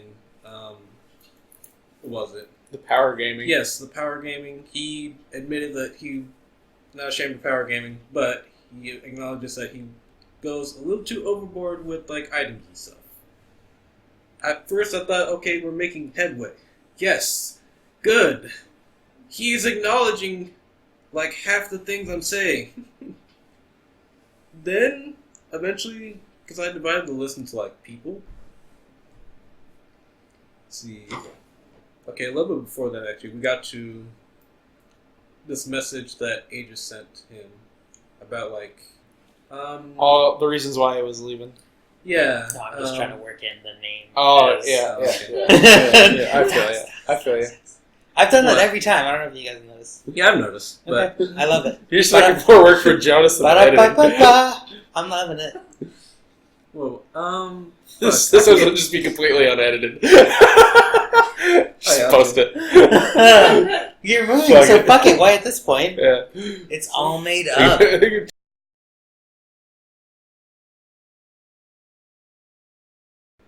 Grandpa. I think the only name you haven't completely doxed is mine.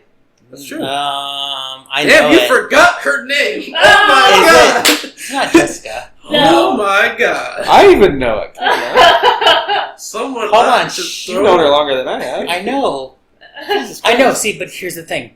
I'll give you a hint. I It starts get- with an no, no, L. I don't care. Just kidding. But I understand the same way that Xena is your name, same way as that Jay is my name. And then James is my name. So, That'd be only so fair. like, why does that other name count if I've only ever known you as Xena? I think I'm the only person that actually Okay, attempts point to taken. call you. Okay, you know what I by mean? your Like, Yeah. real is that name. your name? Doesn't have to be. It's Joe. Ooh, I'm gonna dox myself. Ooh. Jay. Like the Everybody. the same way that that name is not who I am. Oh, you mean John? Hey, you doxed me already. Hey, dox. The same way that John's not my name. So, like, whatever your other name is, I don't care. I should leave this I've only known you as unedited so Xena. that everybody Yeah. knows that his real name Is I always wanted to call you Johnny. Would not have gone over well. Why not? No, just, You look like a Johnny, though. I know. Trust me, I know. Johnny Bravo. But that's Yeah. why He looks awesome. I do. Anyway. But that's why sometimes when I go places that people don't know me, I go by my middle name. Which is Alberto. Yep, exactly, Alberto. You get now like I it's said, canon, so just like innuendo doesn't exist. and you know it does not exist. Alright. Aegis' letter. It was... He had more to say than just about him leaving. He was upset about finding out about... All the things he was saying about Yeah, his girlfriend. about... I His remember girlfriend. reading that letter. So you've seen that letter then? He read So it you to know- us. Okay, so you know what I'm talking about. Okay, good. Well, they don't know. But, I don't remember all the details, so fuck it. He's like... I think at that point I pulled out another notebook, because he mentioned like, hey, I don't like this letter because there's a whole bunch of lies and just bad-mouthing, and I'm like, okay, on this notebook I want you to write down all the lies he put in this letter, and let's talk about them. That's where things start to go downhill. Yeah, the show me the receipt moment. Yeah. Lacey? No. Okay. Damn. It's gonna bug you now, isn't it? I mean, just no, because I know it. People have mentioned it around me, but I've only ever known you as Xena, so that's the only name I really care about. Yeah. But like, also as a friend, I should. I know. mean, like 1% type bugging, you know. Yeah. Anyway, Alright. so you told We go through Aegis' list, and we go through the lies as well. Eventually I move on to the next person. I think that was... Well, I had a section for you. And you who Jay. Yes. Or They if you can't wanna, see you pointing. Or if you want to go by your other name. Mama. Thomas. You can call me Mama if you're nasty. Ooh. That's how I introduced myself in Pennsylvania. My first night there. I said, hi, I'm Jay, but it's Mama if you're nasty. And they said, I don't get it. He didn't want to hear it at first, but I eventually circled back to it to make him hear it. Like some of the things. These were like how he was making character development worthless. A little bit more of the flip flopping and like canceling games early because it's not fun. We eventually get into. I'm gonna admit this is a bit of a fuck up on my part. I remember hearing that his mom was a hypochondriac, and I was gonna tie that into something about him, but I never got to that part because he was like, "Wait a minute, who told you that?" And I was like, "Okay, I heard from Aegis that pregnant lady said this," and he was like, "Oh, pregnant lady's going around telling stuff about me? That violates HIPAA." Oh, right. Yeah, Yeah. that You was guys remember that? He turned had into threatened crazy. to sue Ch- and Yeah. Ch- was all upset about it. I was worried I lost some friends at that point, actually, because I don't think I was kind of there for that. you were not there. I heard about it maybe when I came back. I think so. I heard, yeah. I'll admit, fuck up on my part, because I eventually learned from Aegis that I did learn it from Aegis, and not from However, pregnant. Yeah. See, here's the thing. Not only that, I also Always assume that what you say in a group of friends, they all know about. Yeah. Not only that, Always assume. Don't actually- don't be afraid to share something that with one person. Don't tell the rest of the group because who knows? You just always assume. Always assume that everybody knows everything. I also learned that he'd actually been he told James and Aegis about it publicly. So Yeah. it's not really a violation of HIPAA because he told people. Right. He's telling people. Yeah. Let's see. I think after that he was like, okay, this is taking too long. Just read off the list. Oh, I think he said that to me once. Yeah. He's like, all right. I'm tired of defending myself. I know what I did. Just fucking. What are the charges against me? I plead. The problem was I kind of was reading off the list. You just only made it a quarter of the way down the list. Yeah. Did you get into any of my things though? Yes. I forget what I wrote down for you. And was he hearing it or not hearing you it? as a player is what I tied to you. I remember you talked about how him being a player was not fun, so tied that in there. Can I say Let me Yeah, go finish. for it. Yeah, let me. Finish your deal first. All right. Finish your deal first. We go through the bullet points. We eventually hit another contention where I mentioned I have a section for, and we talk about the predatory nature towards him. And I think I mentioned the Astroglide incident. Oh yeah, He that was weird. He got what? He got I think that's the maddest I've ever seen him.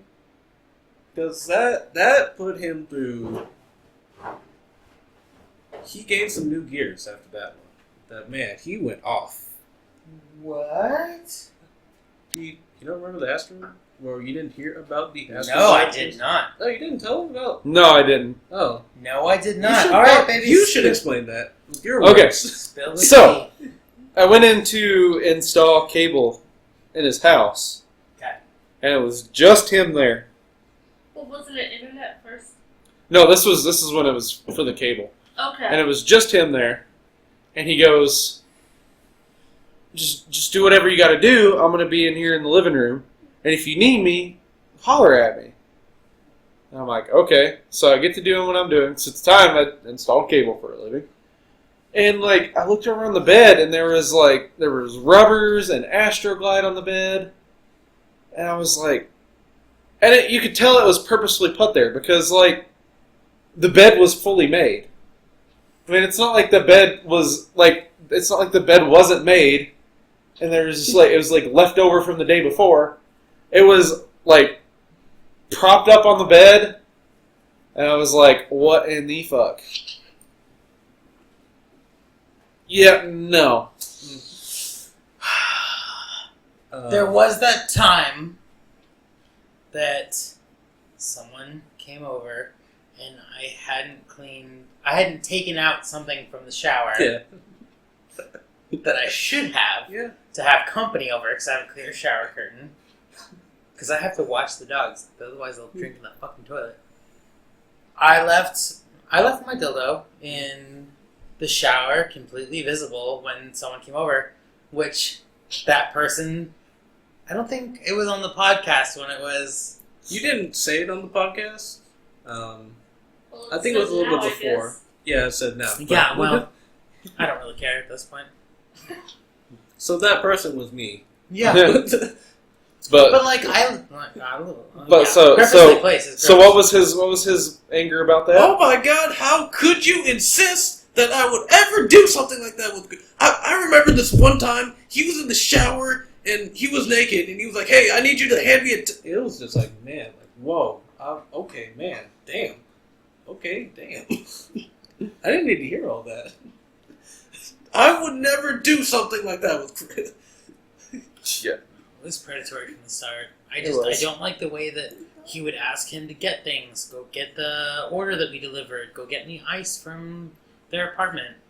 He would pick him up. My boss told me that he brought him into the donut shop and they sat there for a while playing Magic and like, I don't know. It was weird. Weird. Oh It well. was weird. I don't think I ever finished that list. Because if I did, there would have been like at least one more of those freakouts. I do remember, speaking of snapshots, he actually took a picture of that list when we were done. Well, done in like a sense. Yeah.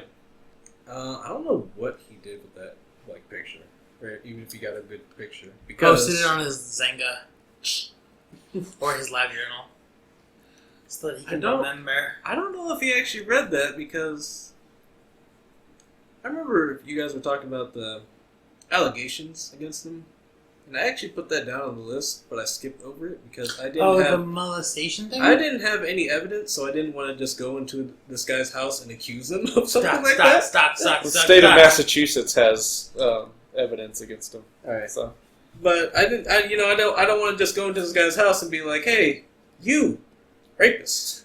So, Except it wasn't his house. yeah, well, yeah, but just something you don't do. So I skipped over it, but I forgot to take it off the list.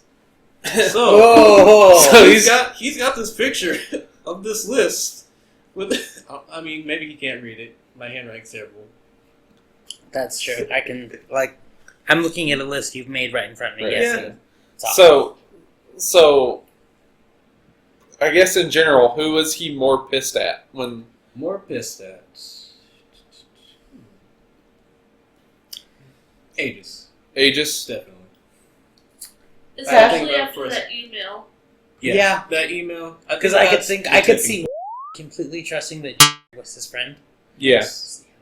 You did too. I think that would be true. I think hates most. Felt betrayed. I felt like it would be me though, because the I purposefully didn't intend for to quote unquote steal his gaming group. He did I mention think the people that betrayed him the most, where he felt betrayed him the most, and on that list was Aegis. Nope, you weren't on there actually. I was on there, but not me. Aegis, white guy, and you, James. I didn't know at that point. I mean, I didn't really betray No, him. that's though. not true. I did know because Oh yeah, he said in no. Him and his wife were sitting there evangelizing to for whatever reason, and I was sitting there drinking a fifth of Evan, right in front of him. Yeah, that was the first time I met YOLO swag. I don't see why he would think I betrayed him though, because I made it evident from the start that our relationship was Dungeons and Dragons, and that was it. I never wanted to hang out with him outside of D&D. I never made an attempt to hang out with him outside of D&D. Everybody else was like, let's go watch movies together all the time and stuff, and I'm like, meh. I'll go out and watch movies with That's people. So another Black thing he Panther? complained about. Oh. That the few times you guys messaged him to come hang out, and he said he didn't want to, and then specifically the one time you guys didn't include him.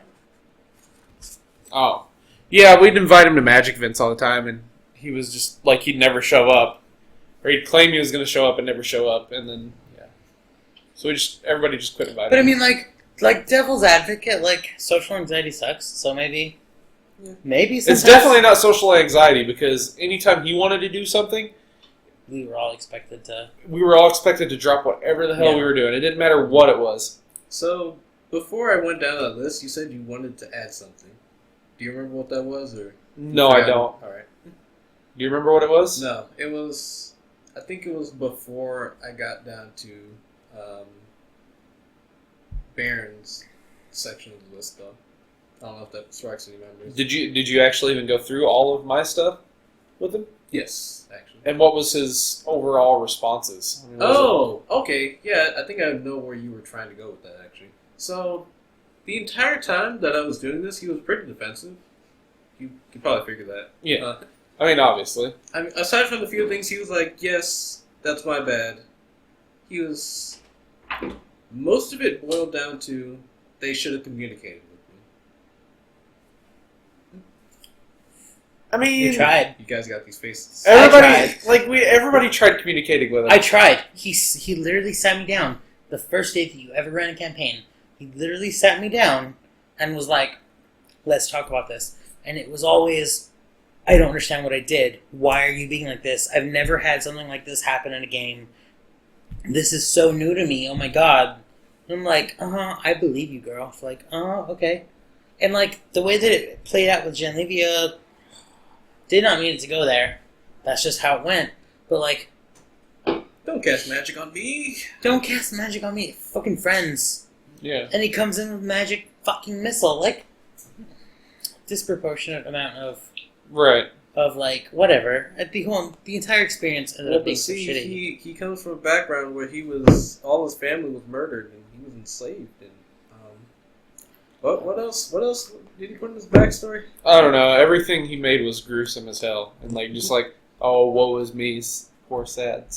You should have known that and should have paid more respect. Backstory. That's my character. Hashtag backstory. Just my character. Yeah, my character would do it this way. Like, as a DM, that is probably one of the phrases I hate the most.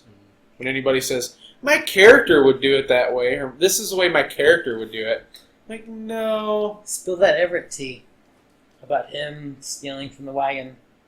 His character would do it that way. Okay, so that's different. The way would use my character would do it that way would be like, oh, I go up and punch this guy in the head. Like, I go up and punch my friend in the head. Well, my character would do that.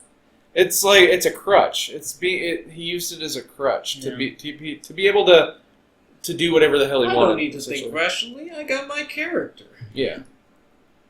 Like, I hate that phrase. Like, my character would jump off of a cliff for his deity. No, he wouldn't. That's bullshit. Would you go jump off a cliff for your god? I wouldn't. That's Would you how jump off a I cliff for the planned to concrete? end Casimir. Was he believed the Raven Queen? You planned to end Casimir like that, though, because fucked you up with Casimir. Yeah, but don't say that that's not a character choice, because that was literally the character choice that I made. Like, you literally I have a hard used the time example believing that I picked. I have a hard time believing any human would be like, oh, okay, well, time to off myself. Joan of fucking Arc. She's French. Nobody cares about the French. No one cares for the fucking French. She's probably just too busy, Some people do drink that Kool-Aid, you know? Dude, crazy martyrs. There's people that believe that Scientology, like... Oh, yeah. I don't know. If you donate this amount of money, Yeah. you can breathe fire, you know? Blind Faith. Casimir was a character of Blind Faith. I just feel like That's exactly what he would have done. He would have trusted the Raven Queen. And you can't lie. Gave him you flight. and Aegis did something I have used similar. it. I have used that. Okay, so Aegis used that for whatever reason, and Wait. What did you do that I don't know where of? We're talking about the last campaign. You guys went he there. went off and I give know, this I book didn't to say his name. some little girl, and I just did that because I was trying to avert everyone dying, and a shitstorm, which ended Are you up talking? still becoming a shitstorm. Are you talking about that session that I was a Wolfkin? No, this is the very last campaign that we ever played in. The very last campaign of the whole. See, I can't imagine how many times did you try to. How many times did you have to reboot Varos? Twice. 3 times. 2 or 3 Is times. this the third iteration? This is the 4th iteration. Okay, so like that would Maybe the that would 5th. annoy me. Wait, so okay, so It's either the that 4th or the 5th. 3-day campaign, 1-day campaign. Desert campaign and the East campaign. So Yeah. it's the 4th. Excuse me. Okay, How did that bird register? I want to see it. it's over there. Damn. Just one little dot. I think Yeah, of I all see it. the characters you played, from my perspective, character-wise, the most funniest yet annoying thing was the rafters with the cows. I did eat a bunch of cows. What? I played a Fearbold druid. And my character was Things I so have no furious idea with yours. I love Fearbolgs. Fearbolgs are so cool. They're like Fearbolgs are the master race. I think the only true characters that I put effort into was Casimir. Like I was watching Critical Role at the time, so I was like, inspired by the Raven Queen and all that kind of. Yeah. So like I was a death cleric, but for good. As a warlock, Raven Queen pact. Like he was a Undertaker kind of thing. Yeah. Like he was the first character that I put work into. The character after that, the way that it ended, like it just kind of bugged me. So the next character was the evil campaign. So I was like, all right, fine. I'll play his like fuck you. I'm gonna play a tiefling again, but this time I've got wings because last time like he gave me those wings and Yeah. then he took them away in the tomb. Yeah. So I was like, all right, fuck you. I have wings now just because fuck you. Yeah. And I played the barbarian rogue. So like I don't have magic that you can take away from me. Like I literally played the opposite of the character that I wanted to play, in spite of. So the only characters that I ever thought that I put effort into was Genlevia, because in the beginning when James announced that we're gonna have this campaign, he's like, anyone who writes a sexy backstory gets something. So I literally wrote a sexy backstory because I thought it was gonna be like a joke campaign. I didn't realize it was gonna be like super blah blah blah blah boring serious. I wrote a serious. I wrote a sexy campaign. I wrote a sexy backstory for Genlevia. And now she's known as the Mistress of Blackwater. Yeah, I mean she's known by the elves as Beyonce, so, and by the dwarves as Always Holden. And by the gnomes is a good time. In the southern regions, she's known as a good time. But I'm gonna need you to remember the whole name. Genlevia the Green, the mistress of truth and lies, the master of the sacred Kama Sutra. The elves know her as Beyonce. The dwarves know her as Always Holden, and the coastal regions know her as a good time. Yep, that was Genlevia. He was a whore or something. Yeah, For he was actually a male who used Mask of Many Faces to always present as a red-headed female. And not many people as characters do that. Except for when whatever that character's name canceled out all of my Mask of Many Faces. So like he kept stopping me from looking like how that character sees herself. yeah. So it was like he kept trying, kept acting like that's how he presented. It wasn't one of those GoofBallz brand anti-magic fields, was it? No. Something like that. Or was it like a... I believe you. So there's a spell called Dispel Magic. Oh. Okay. Did you know that's a thing? But I can just Anti-magic fields are not a thing. There is a spell called anti-magic field. It doesn't do what he has intended it to do, though. Except for this local farmer who can cast spells. Yeah, anti-magic. that part, yeah. That guy's cool. Yeah, like even Everett. I didn't put any character thought into Everett. I was like, he's a drunk monk because I'm a fucking drunk. So that's what I can relate to. And he's the character that you've played longer than any other character. I know, and I hate it. Uh, I was hoping this trip to the monastery would fucking finish his story so I can pick something else. Why does everybody always want to switch characters all the time? I always love playing the same character forever. Because he was supposed to be a drunk werebear.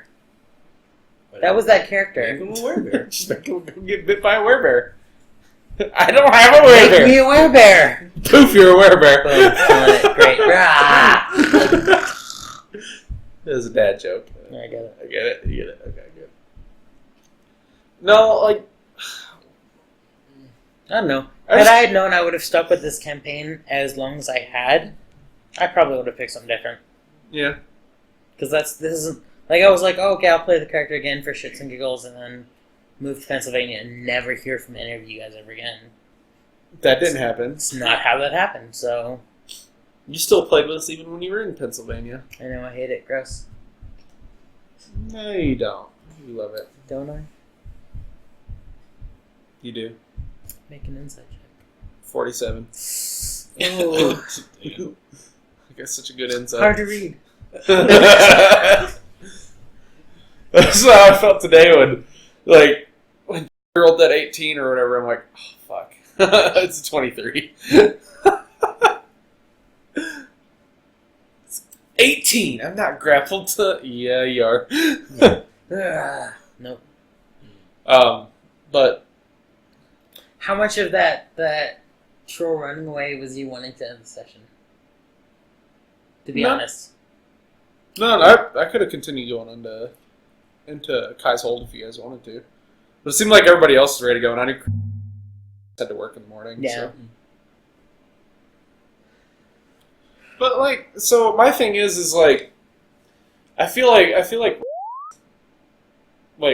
you desperately wanted companionship and friendship, and I do feel there's days where because I mean I'm just a nervous person I guess in general, and but there's days where I feel like I took his friends away, but then I realized I'm I think these guys like me more than they like. At least a little bit. I have that exact same mentality. I know, it sucks, doesn't it? Yeah, I definitely didn't mean to steal this bitch's friends, but whoops, I did it. Yeah, that's the way I feel too.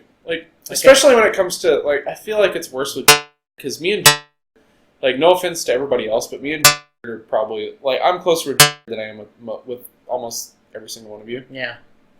I mean, I would say out of everybody that, I'm closer with you, and probably with you more than I am with anybody else. Yeah, I think I would probably be closest with you, and then nearly because of that bullshit that cracked off. Yeah. Otherwise, I don't know. But I mean, me and we're into all the same things.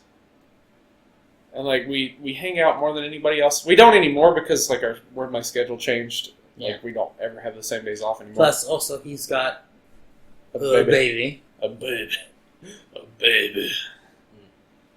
But Are you combing it out? I've been told that I should start combing early before my hair gets to Gets run out. to that wool kind of Yeah, texture. yeah. So I've been trying to do that you're trying to grow your hair out, a little bit. right? I got you. Like this. I like that. I can't do that. I'm black. Yeah. See, mine would be the Like a mixture? in-between, not nearly I don't have tight curls. I do if it dries a certain way, but my hair is super curly, and that's why I'm letting it grow out. That's why I'm at this Guido Mexican. How close am I to a ponytail? To be honest, not very. Not very. I would say maybe 2-3 months, and you're Sweet. good. You have the benefits of being able to replicate that hairstyle if you wanted to. True that. Yeah, but it takes effort. If I pull my hair back Yeah, into a but- ponytail, I'd have to keep it back. If I let it loose, goes up. It froze. You almost said Jufro. It does Jufro though. Come on now. It does that's Jufro offensive. though. I'm really offended. But it does Jufro that big. So does mine. I wear hats all the time. Yeah, your hair is greasy really bad right now. Yeah. Dirty look like gross. So I was told, and I don't know how true this is, but that when you're trying to grow your hair out, you should only wash it like once every 2 days with like shampoo. So that's what I've been doing. Every day I use a bit. Plus, I work in the oil field, so my hair is going to get naturally greasy. Every day I use a bit of conditioner and I massage my scalp and like push out and let my hair completely wash out. I won't use shampoo unless I absolutely have to. And that's I don't not. like conditioner. It's weird. But I mean, you've got to use something that like loosens whatever is attached to your scalp. It leaves good oils but gets rid of. Welcome to Jay's hair care hours. It's important to use the conditioner at least because I have really curly hair. I can't use shampoo because if I use certain kinds of shampoo, it washes out the oils in my hair that cause the curl, leaving me with frizz. So if I use conditioner, to scrub my scalp of debris, oil, dirt, whatever, and then let it run clear in my hair, I have the perfect idea for this episode name. Super dynamic hairstyling time. Perfect. I love it. Hey, you've just happened to tap into the section of knowledge that I've recently learned. That's too close to the other one. Oh, super dynamic RPG or something like that? Super dynamic cooking RPG, yeah. I think I like that too. Super dynamic cooking time, everybody. So, but, alright, I kind of got way off track. Just a little bit. But, like, so I do, though, sometimes. Like, seriously, I feel like, I'm like, oh, did I take, like, this guy's only companionship up here in the middle of nowhere? Because, like, unlike most of you guys, I have family here. Like, if I want to go hang out with, like, and I have friends here. I mean, I went to school here. So if I want to go hang out with some friends, I can go hang out with some friends. Like, if I want to go to the bar and sit with a bunch of locals at the bar, I can go to the bar and sit with a bunch of locals, because I'm a local. Gross. So, like, I guess, like, that was the main thing for me, is I'm like, did I literally steal this guy's only friends in this frozen tundra? Like, am I that kind of asshole? Like, I almost went on Reddit and posted, am I the asshole for that? Just to see what happened. See, but here's the thing. I'm dragging you into this podcast again. You guys, Who's Xena, you? Thank you. Xena, and some other people had another campaign. I don't think we ever got to that part. Last time I tried to circle back to that. What was it like? After you left? Yes. Well, it was just a flip-flop of 3 different campaigns. Before he moved back in with his parents in his parents' house, one of the other players started a Fallout campaign based in North Dakota. It was pretty dope. It sounds pretty dope. It was awesome, actually. He said this other player had written I don't know how much time he spent with it creating this world of North Dakota in the Fallout campaign. And he said that if he would have been faster to get it published, it would have been his idea. But Bethesda came out with it first. Okay. But so, like, how was the campaign that ran exclusively, was that fun, or was it not very fun?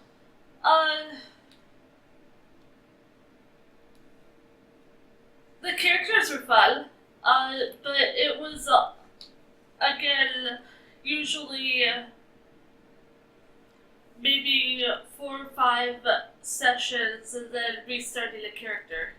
That's one of those statements like, hey, is this fruit The only- fresh? It tastes fresh. That was with his Alaria type world. The Fallout campaign we did a long first session. Well, not one session, but long road of sessions for the first game. And then we did like another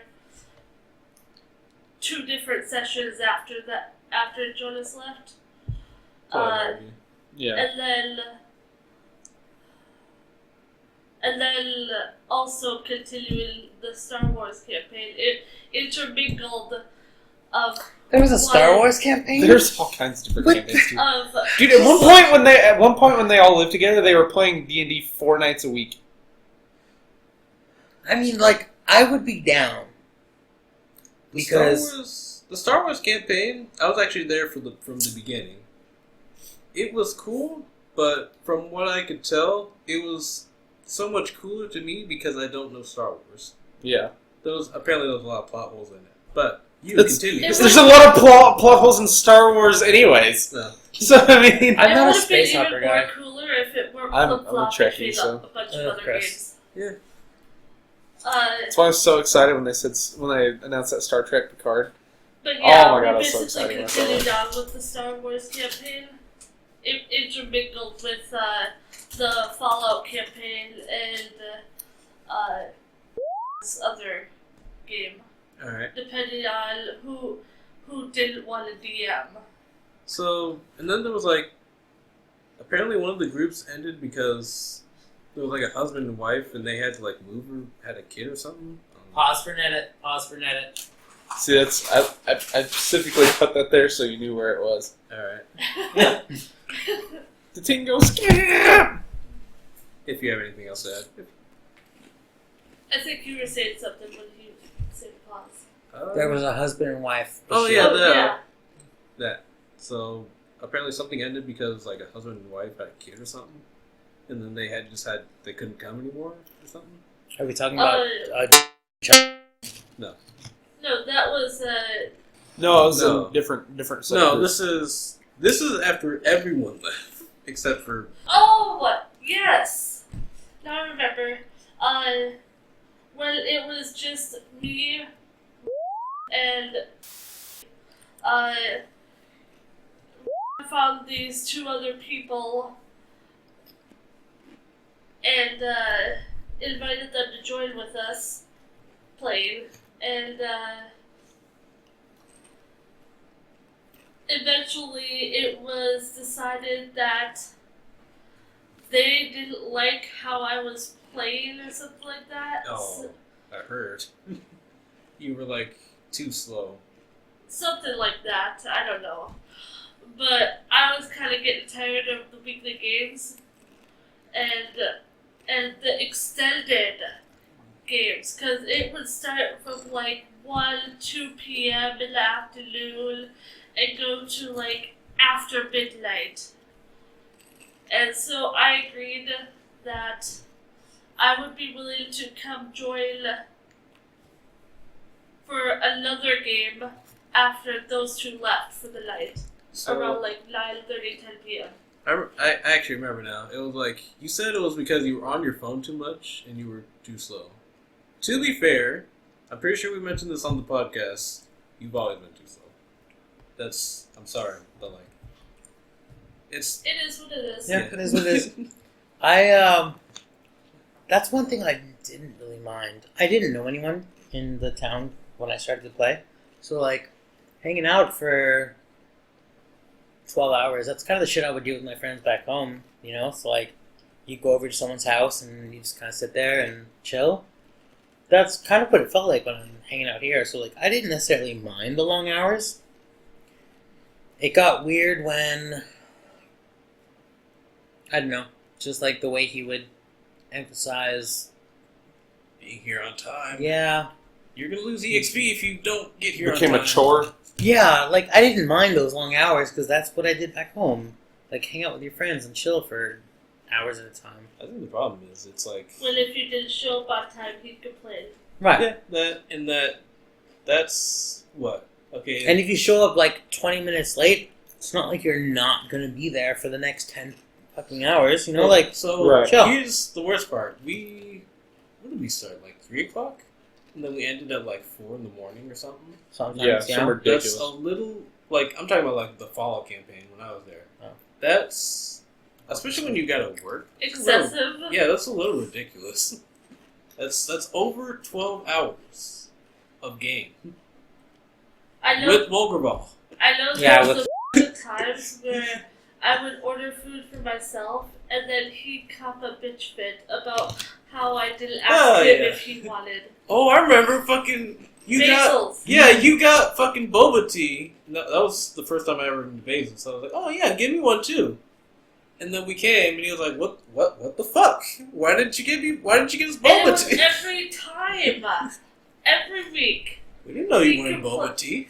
He complained when I got myself something to eat, and I didn't ask him. I'm like, really? I'm What are you, Motherfucker, my I'm not child? your maid. So was he working last time you played with him? He was not. no. I didn't think so. He was not. I know. Did he get fired from the last place he was at? From what I Let heard. go. Yeah. That means fired. Yeah, but with different connotations.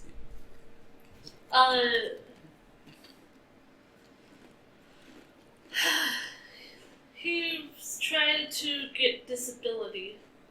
From what? Who? Wait a minute. For what? On what Mental grounds? disability. There it is. Exactly. See, I was just like making jokes, but damn. Yeah, You know I know. what, Like actually- I feel bad shaming someone for Mental I can health? see it. I can see it. sure. Because let me tell you, like straight up between, I really start recording this, but like I'm gonna tell all you Between us girls. between us goyles. Sometimes I honestly feel like sometimes I honestly have to sit down and think to myself, am I like out of it? And like the things I'm saying are funny, or I just see them funny and they're just like letting me chill? I wonder if that's how, like, I don't know. I get that if wants to go on disability because of him being crazy, maybe I get it. I think his is a little bit different than yours. I think his is him being more pompous and full of himself than There's any form of social anxiety. there's something he confided within us that I'm not going to tell you directly. Directly. It's all made up. Well, okay, Just do it. that's such a terrible move to do because he confided in it with us, like you know that kind of like don't tell anybody kind of thing. If you Right. guys came to me with something like that, I wouldn't tell anybody because that's a dick thing to do. But from what he told me, I could see that okay, maybe he does have something a bit wrong with him. It's not enough to justify like everything he's done, but there might be something to it. And us leaving definitely like escalated it. Does he have like separation anxiety? He might have that. Well, my thing is though, is if you want to have a bunch of friends, You gotta treat him you right. got to treat them decent. You can't treat them like an asshole all the time. I mean, you got to be like the saying goes, you got to give a little, get a little. I mean, you can't all the time just be a jerk and expect people to be like, oh, okay, well that's fine. You're allowed to be a jerk. We'll still be friends with you. I mean, like, what's the point of having friends at that point if you're just gonna sit there and treat each other like shit all the time? I You think want I'm to know going- what one of the things he had to do after Chris moved out? Because he let his car get taken back by the bank, and for some messed up thing about how we had the rent arrangement, that I had to either drive him into work or pick him up. And this was he was working for Silverjay. This nigga. Damn. So I would have to, Hey, make sure you put extras on there for most of the times I had to pick him up around 4 in the morning. Yeah, see, and that's another thing too. Like, because he let his target take it. The rental agreement that he had you and Chris sign was asinine. Like, any lawyer in their right mind would have thrown that out as soon as they looked at it. Because it was just stuff that he wanted to be in there. It was like if 2/3 of the tenants agree, one person has to pay for all of the meals this month. It's like, what? So it was pretty much like that was a way of being able to like get underneath each other's skin and like. Which I abstained from that. I said right away that I want my own food and whatnot. I'm not doing all that. It's like the whole thing with Amazon. He ordered like $200 worth of Amazon stuff, and then like as soon as steps foot through the door, he's like, "All right, I need your portion of the Amazon money." Yeah. What? Yeah, without Cleaning supplies. What? Toiletries, whatever. Yo, what world did that man live in? Fantasyland, bruh. Yeah, I want to go to that I planet. had to Because pay what the him. fuck? Another stupid thing I had to pay him was when like he moved out, I had to reimburse him his deposit because I was staying. That's not how that works. Mm-mm. No, ma'am. And he wouldn't let up about that. I wouldn't have gave him a dime. He moved out on a lease.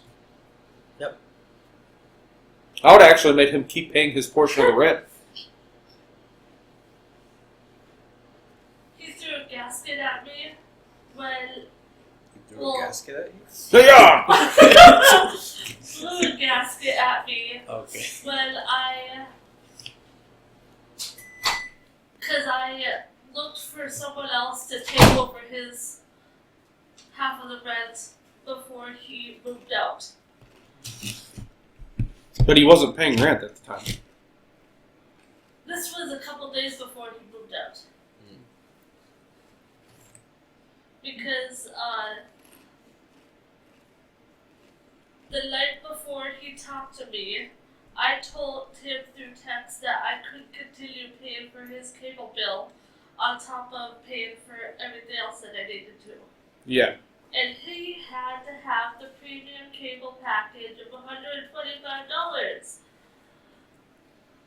On top of internet, on top of rent, on top of water, on top of electric. Yo, I remember when I was there during like that fall campaign. So like, I don't know what it was. Maybe you guys didn't have internet or something, but we were using Zena's like hotspot, and you got like so mad every time like you like turned it off. Because like, hey, I can't use internet. What the fuck? It's like he Those are hot. thought he Honey, could use it whenever he wanted. Like it was his internet or something. Yes. It was. It wasn't even all that fast either, so I don't know what he was trying to load, but. And then he kept trying to tell me, well, it doesn't cost anything to use mobile hotspot. I'm like, yes, it does for me. I'm still paying for the damn thing. Right.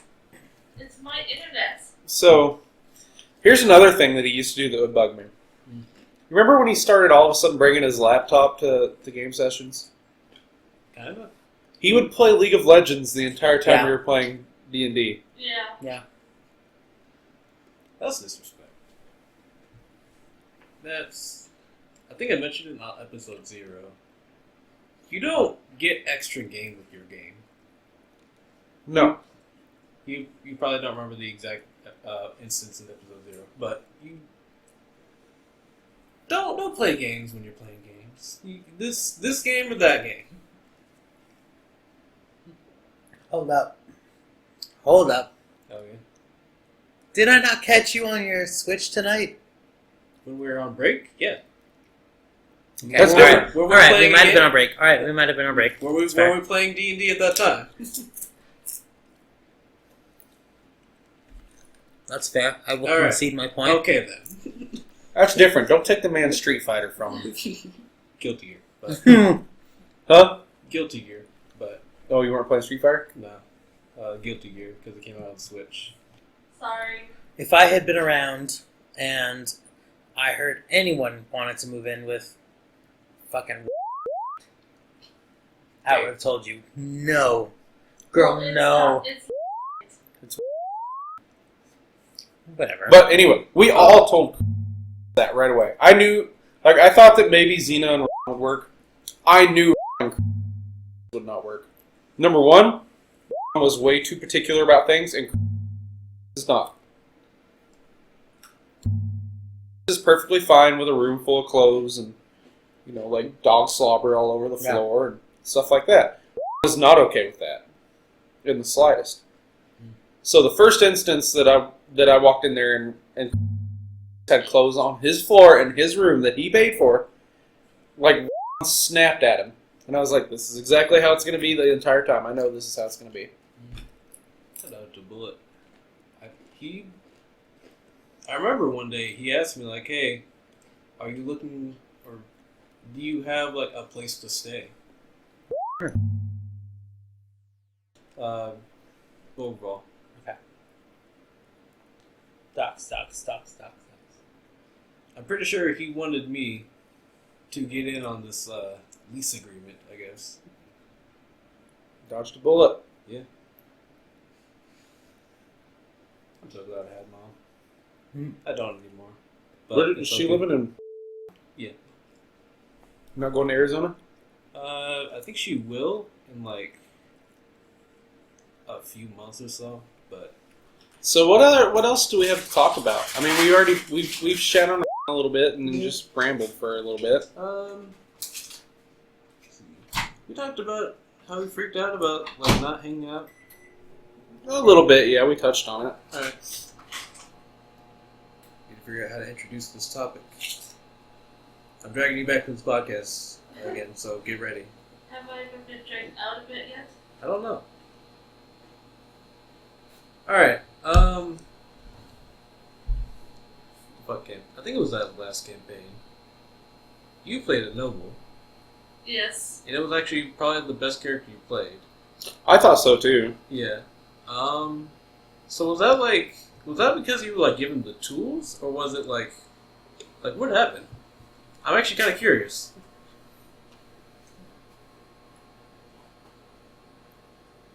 I don't really know. I guess I just wanted to. Just vibe with the character. Yeah. Alright. I feel you. Though I feel it didn't work out as well. Because, well, it didn't seem like anybody wanted to, what's the word? Cooperate with my character at the beginning. Well, much. So, Except with fighting. it's actually weird you mentioned that. Your character had the most like development in that campaign. It's weird. You were like Bulgarval Light actually in the beginning. You wanted everything your way, a bit like a noble would actually. No, I tried. Well, a bit like a noble would, but I also tried to compromise with you guys, and you guys would be like, "No, I want the gold standard. Nothing less will do." Well, with dividing the money, I mean. Oh, okay. The pay. There were some things you would not budge on, and then eventually we had like a giant like. A mediator. Yeah, it was like a meeting or something, and then you eventually became like one of the best characters. You actually had the most development in that game. Weird. Because mediator for the, I guess, diplomatic stuff. Yeah. Financial stuff. Went to the paladin. Yeah. That fucking paladin. Yeah. Do you remember her name? Ooh. Zorla? Think so. Something like that. I think it was Zorla. Z. Dragon Ball Z. The paladin. She was Dragon Ball Z the paladin. She Her was actually. power level was Over Badass. 9,000. Yeah. Badass. Her power level kept increasing. It never Yeah, stopped. she made me and She went Super Saiyan God Super Saiyan 3. Super Saiyan God, Super Saiyan God, Super Saiyan. Even. Maybe. Ultra Instinct Kaioken Super Saiyan God Super Saiyan 4. There it you is. go. Perfect. That's the one. That's what she went. Damn. But you still stood your own against her. I know I did. I wouldn't say. That was because I had that thing that let me turn into a freaking dragon. It was pretty dope. I mean, I'll say that like the items, as overpowered as they were cool for a minute. Yeah. Like when you first got them, you're like, "Oh, this is cool," and then you like realize like, "Oh fuck, now my character's gonna die." Yeah, it's what's attached to it. That's not cool. Yeah, now I'm gonna die. I didn't really see the point of my item because it was just like some spectacles. I mean, yeah. I don't really know. I think he like had PTSD when trying to figure out what he would give you. Yeah, he didn't want to give you something that tripled your crits or whatever the hell it was. Like tripled everything. It was like spells do 3 times more damage, attacks do 3 times more damage. Like when I was a druid. Yeah.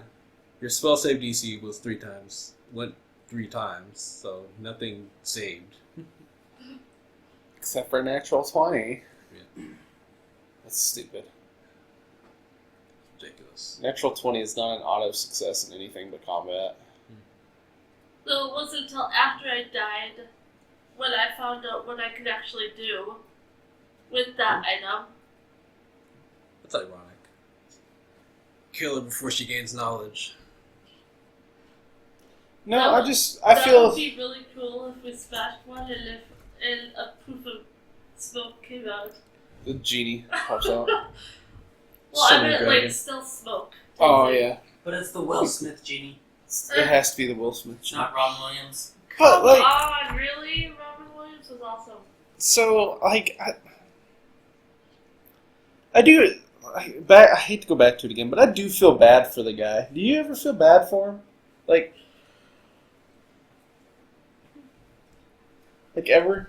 Or are you like a heartless asshole? He lost No, all his I am- friends and no, for may sure. or may not realize why. No, I'm a heartless asshole in that things happen. Like, if I'm gonna stop and spend a portion out of my time and energy to think about how this affects someone else, even though I see it as how it just worked out, Right. it's gonna take away from my livelihood. Like, I'm gonna say I'm a heartless bastard about it because, like, I get it. Might be socially awkward. Might be not all there or whatever it is. You might PTSD. Might be whatever. Yeah. Trust me. Trust me. I get it. But like, for me and mine, I know that I'm okay without it. And why is someone I'm so indifferent to going to affect my livelihood?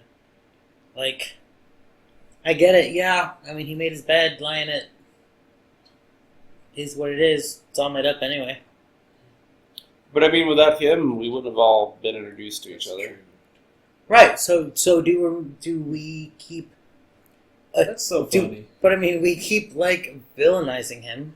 I'm actually going through a few of these things with some other friends. So like, the person I was supposed to podcast with, like he was supposed to be here on every podcast, Jared Jack Winters.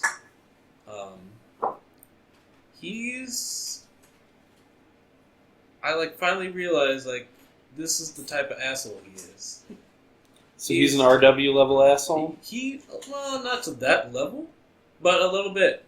He's that person who's like, he's a dick to everybody, but doesn't realize why people don't want to hang out with him. Yeah. And then the person that brought me to all the like high school friends I have now, Conlon. Yeah, I said his name before. I realized like, wow, this guy is a total jerk. And I also recently came to the realization he doesn't really like me. So, there's that. Whatever. Man, this dude's like...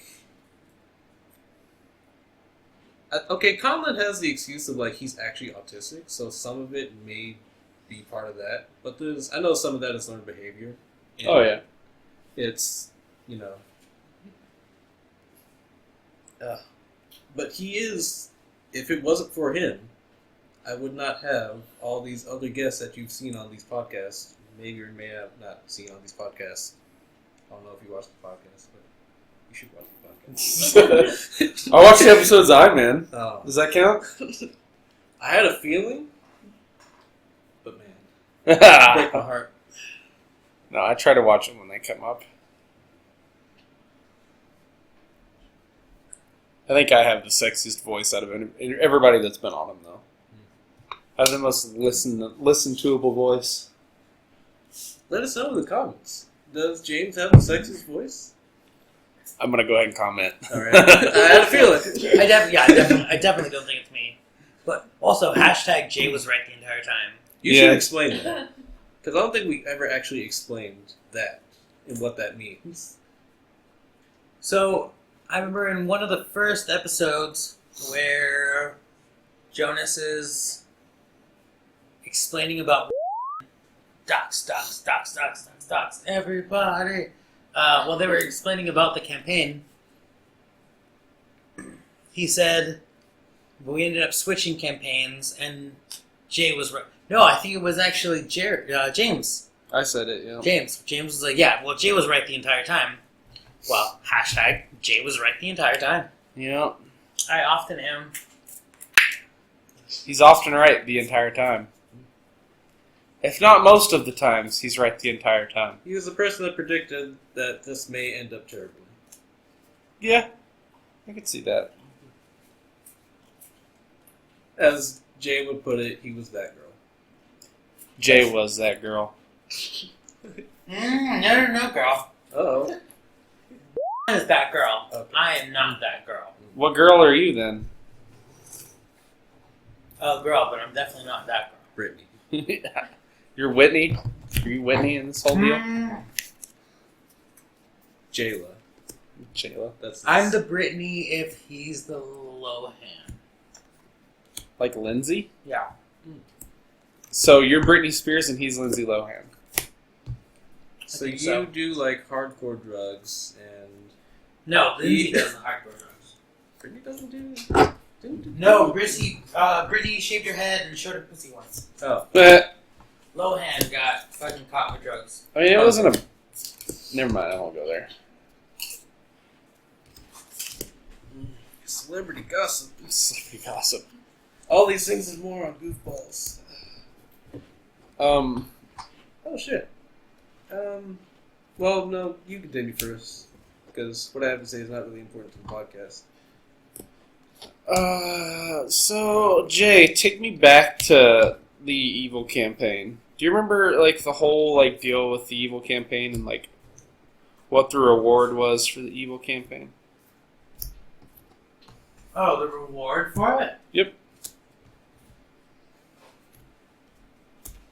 I don't know if we've actually talked about this or not. Reward. Yep, there was a reward for the evil campaign. We had a roll-off, and then whoever I think got the highest won and would become the big bad in a future Oh. world of Anaria. Right. And I'm pretty sure it was... I think I know what you're talking about. I won. Yeah. Yeah, but I can't remember your character's name. It was when you were twin. Yeah, me and were twins. Yeah, and you were my bride. Yes. My arranged marriage. Yes. I don't Why remember can't you the think of character that at name? all. I can't either. Skya. And then it was a tie winner with me. Yes. Yep. You got to be. I was brought back as I think you were by a witch. the Lich. I was brought back by the Lich to betray my master Shadar. Alright. So you have a place you're going with this, I assume. I was just wondering if Jay remembered the whole deal with that. And do you think it ever materialized? Do you think our characters are now evil characters in Anaria? You know what? There's a 50-50 chance that might be the case. I think there is too. 'Cause Yeah, there's- that he there's- uses us as enemy fodder in his campaigns. I personally kind of like the evil campaign because I liked playing as a Jorvok. Wait. So, Didn't. I didn't mind the evil campaign. I just like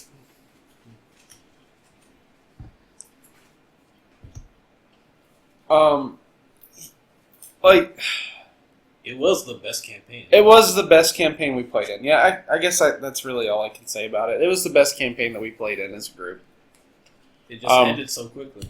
It ended very abruptly, and Very. we never really got a reason why. We were told that somebody wasn't having fun. He's got things. He's He's about to spit some fire. Screen's black. It's racist. Your screen is not white. That man is casting magic over there. Okay. I walked in onto the evil campaign and was role playing with in a tavern with a dragonborn with her as a gnome. Right? She was a gnome? Yeah. Yeah. That was the evil campaign, was it? Yes, it was. Hot Pocket is the evil campaign. Yep. Yes, actually, that was. I did EV 20, so we're going to do all this. So. That's fine. Okay. Yeah, so I walked into an evil campaign with her entertaining a dragonborn and graphically describing how tight she is. Like,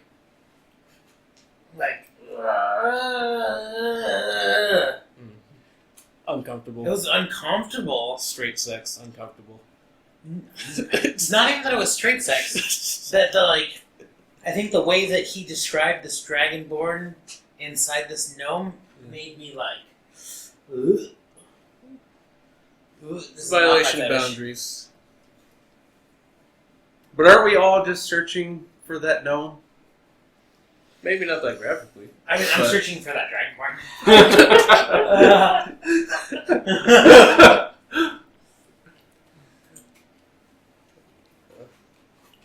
Jonas is my dragonborn. But coming into that campaign was very uncomfortable. That first session, literally the first 5 minutes that I sat down was role playing with something like that. Establishing Hot Pocket as a character just made me real uncomfortable. So it was you. Which is weird for me when the breaking point was when had the barmaid truss her up to walk her through the bar. Yeah. That was the breaking point. And that's such a weird moment when I think he just literally the entire encounter before was her being I think he just wanted to write an erotic novel, but didn't really want to write it. Yeah. So he was like, Write an erotic dragonborn novel. Yeah. you just want something fat to later. Yeah. Oh no, I don't want to think about that. Some hot dragon on gnome action. I mean, I've seen that subreddit. You're probably all about that subreddit. Yeah, I'm a top contributor. I'm actually a mod there. Yeah. We all know that mods are gay. Did you write that? Did you write down the story? Did you describe it on that subreddit? Should have. It was some good shit from what you're saying. It went into graphic detail for your words. So, does anybody have anything else to contribute about the Evil campaign? just the campaigns in general? Does anybody have anything else to contribute about as a person? I've only played 3 games with him, so That's true. couldn't tell you. Anything?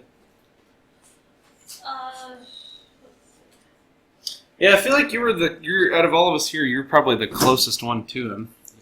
I can tell you for sure that when I ran my game of Siren, which is the only time that I ever DM'd, Oh, yes. I'll leave that on that. I don't know if you saw that reference in, I think it was episode 4 or something. Oh, it has X-Men in it? Yeah. oh, it's got an X-Men in it?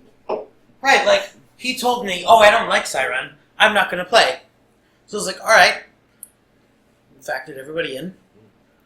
And he's like, oh, this has got an X-Men in it. Can I play? Sure. And like at that point, I just started to fucking pound whiskey. I had intended to pace myself, but nope. Had which is fair. No, I made the decision to drink, so it's on me. But also, like, two-faced little MacGuffin here. I don't know.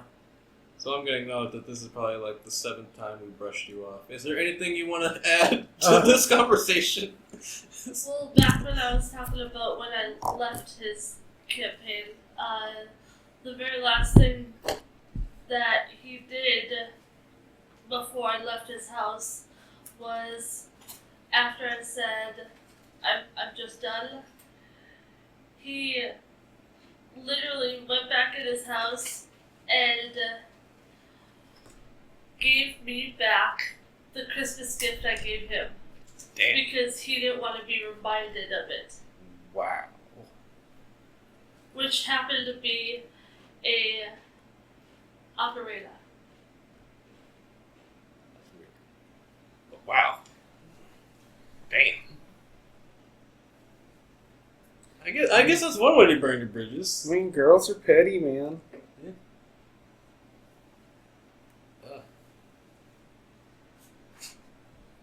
Anything else? No. You're here to hear all those juicy secrets. Oh, other than him deleting his Facebook and having me look for new players for him, and that I'm supposed to screen it for him before sending it off to him. He didn't pay you for this or anything, did he? No. Oh, okay. That's what I figured. But make you a manager, but not.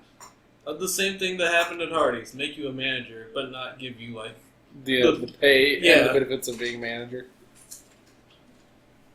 No, like, I guess, like, did anything else come of it when you were over there talking to him about, like, that list or whatever? Did he, like, go after anybody? Aside from pregnant lady? Yeah. Because, like, honestly, I wish he would be, like, a little bit more petty. Because then it'd make me feel less bad about being petty. You know? Like, I wish he'd been like, oh, James is a stupid motherfucker. Or something like that, you know?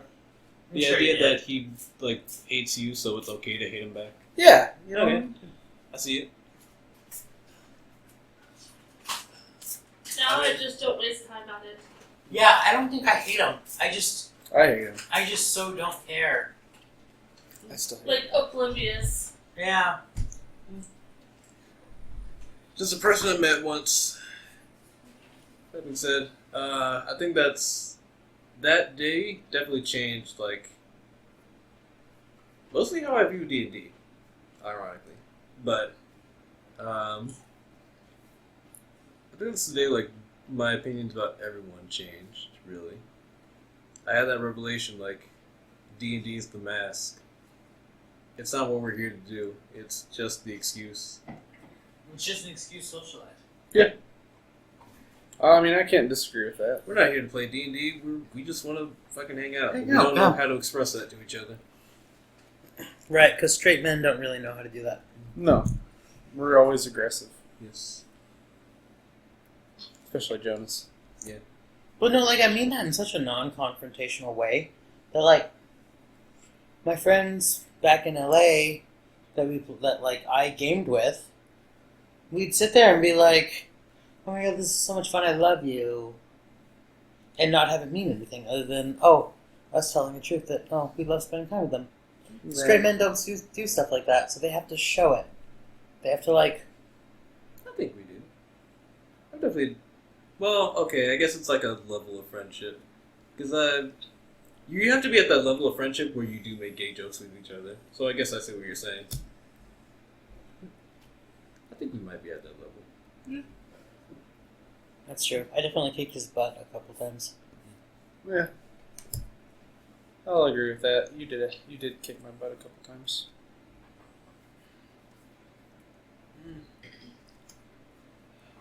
I know you got the magic cards. I know we've been going on a long time, but is there anything you wanted to add about magic in this podcast? Oh my god, there's so much I want to add about magic. All right. Well, I got time. Fucking nerds. Oh, Fucking jeez. nerds. All right, so I'm gonna head out. All right. yeah, Yeah. good night. This is the me and Jonas. This is the me and Jonas time here. All right. See you next month. All right. We'll see ya. See ya. Well, Here? I won't, but Oh, we'll we see. might be. We'll have to. We'll talk it out a little bit. See what the dealio is. See how it Alright, goes. just message me. Alrighty.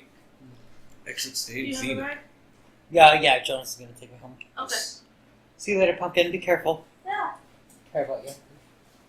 Well, now you know it's not all who I am anymore. Quiet. Whatnot, right? Xena's sassy.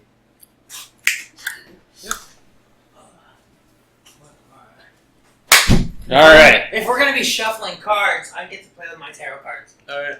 Okay. That's fine. We're not going to be shuffling cards, but No, fuck you. we are going to be talking about cards. All right. So, Card games. Magic the Gathering. So last time we talked was during, I believe, the Allegiance Standard, where it was mainly controlled by Teferi decks and Nexus of Fate. All right. Okay, so with the new set that just came out titled War of the Spark, there's the storyline to the set is all the planeswalkers are stuck on Ravnica, fighting Bolas in the last confrontation. The gimmick to the set, when it comes to the cards themselves, is there's now a planeswalker card in every single pack. Now, when we last spoke, did I get to pick one? Don't just pick one. Don't just like that one. Don't just like that one. Look and pick one. Just pick. For whatever reason and This man whatever has works out. tarot cards out, by the way. Just tell me something. This one right here.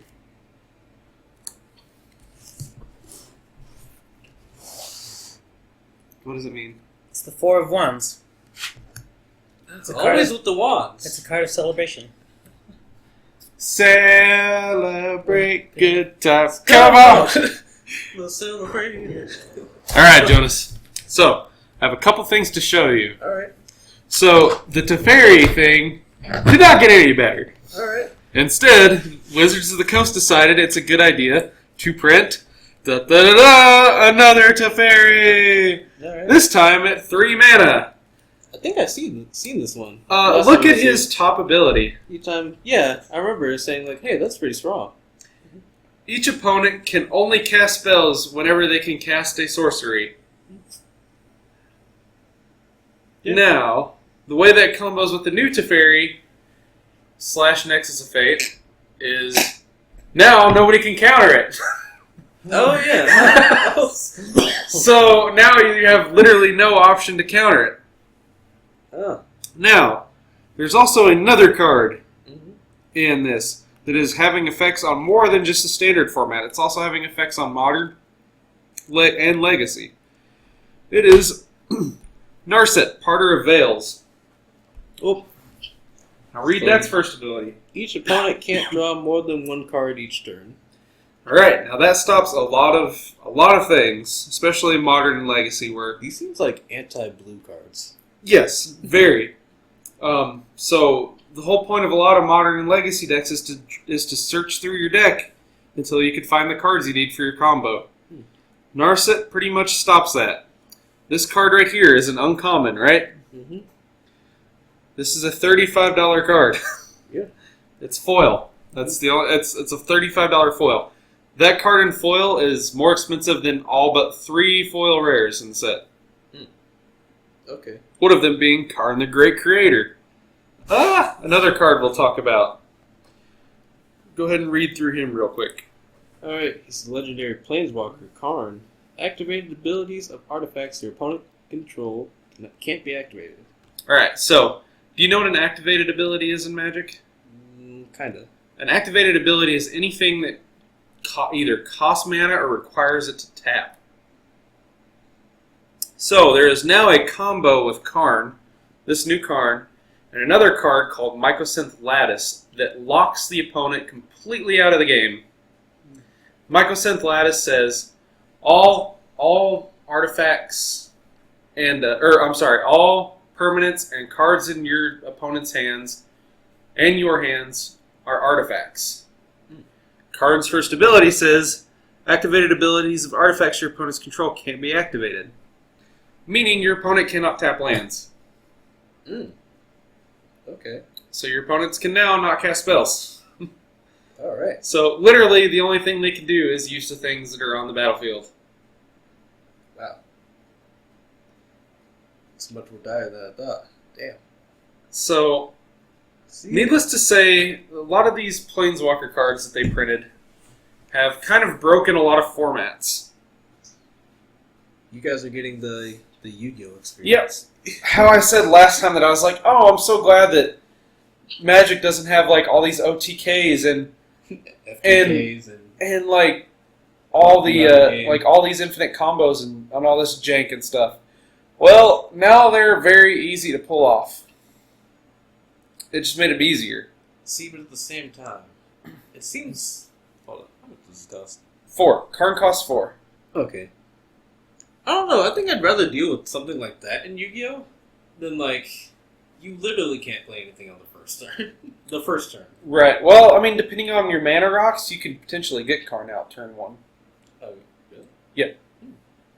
Depending on your mana and your mana rocks. Say you draw like an Ancient Tomb, which taps for 2 colorless. And it's a pain land essentially, so it deals 2 damage to you. Okay.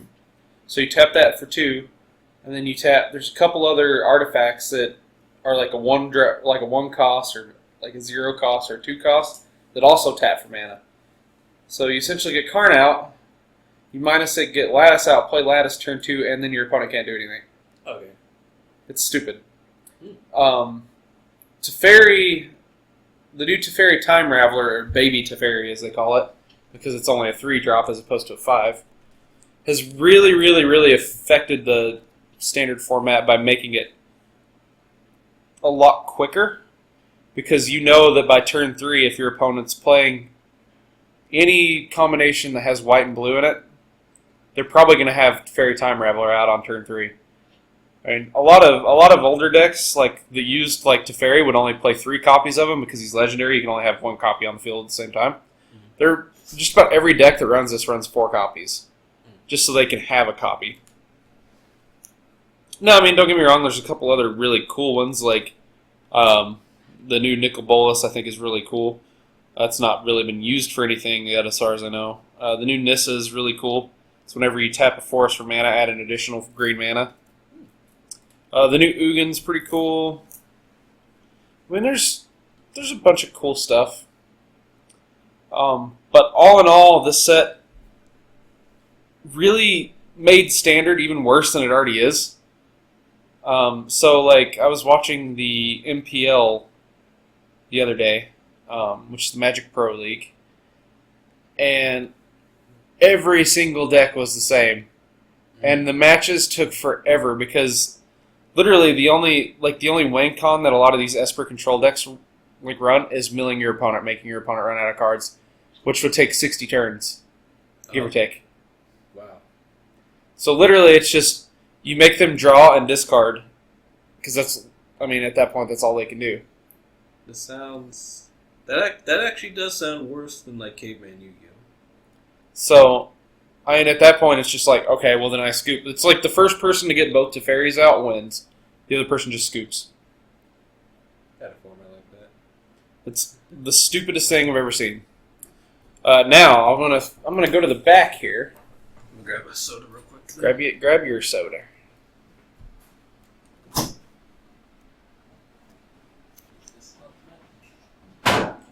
And I'm going to show you another cool thing that Magic's done for like the 8th time and still haven't figured out how to do it right. How you holding up there, Jay? Well, I'm on several prescription drugs as well as a bunch of beer and rum. Right? So you feel great. Right, rum. So I'm kicking it on another level. All right. So I think you saw these last time you were here. Oh, probably not. This is the Mythic Edition for War of the Spark. Yeah. I have not seen some of these, no. All right. So, I don't know if you've paid any attention or if I've talked about the Mythic Edition in the past. But the Mythic Edition is a limited print run that they come out with for the Ravnica, this new Ravnica block, if you want to call it that, where they'll print 8 Planeswalkers in alternate art. But the kicker is with these Mythic Editions, they only print 13,000 copies. So the deal is every time they try to do it, it backfires miserably.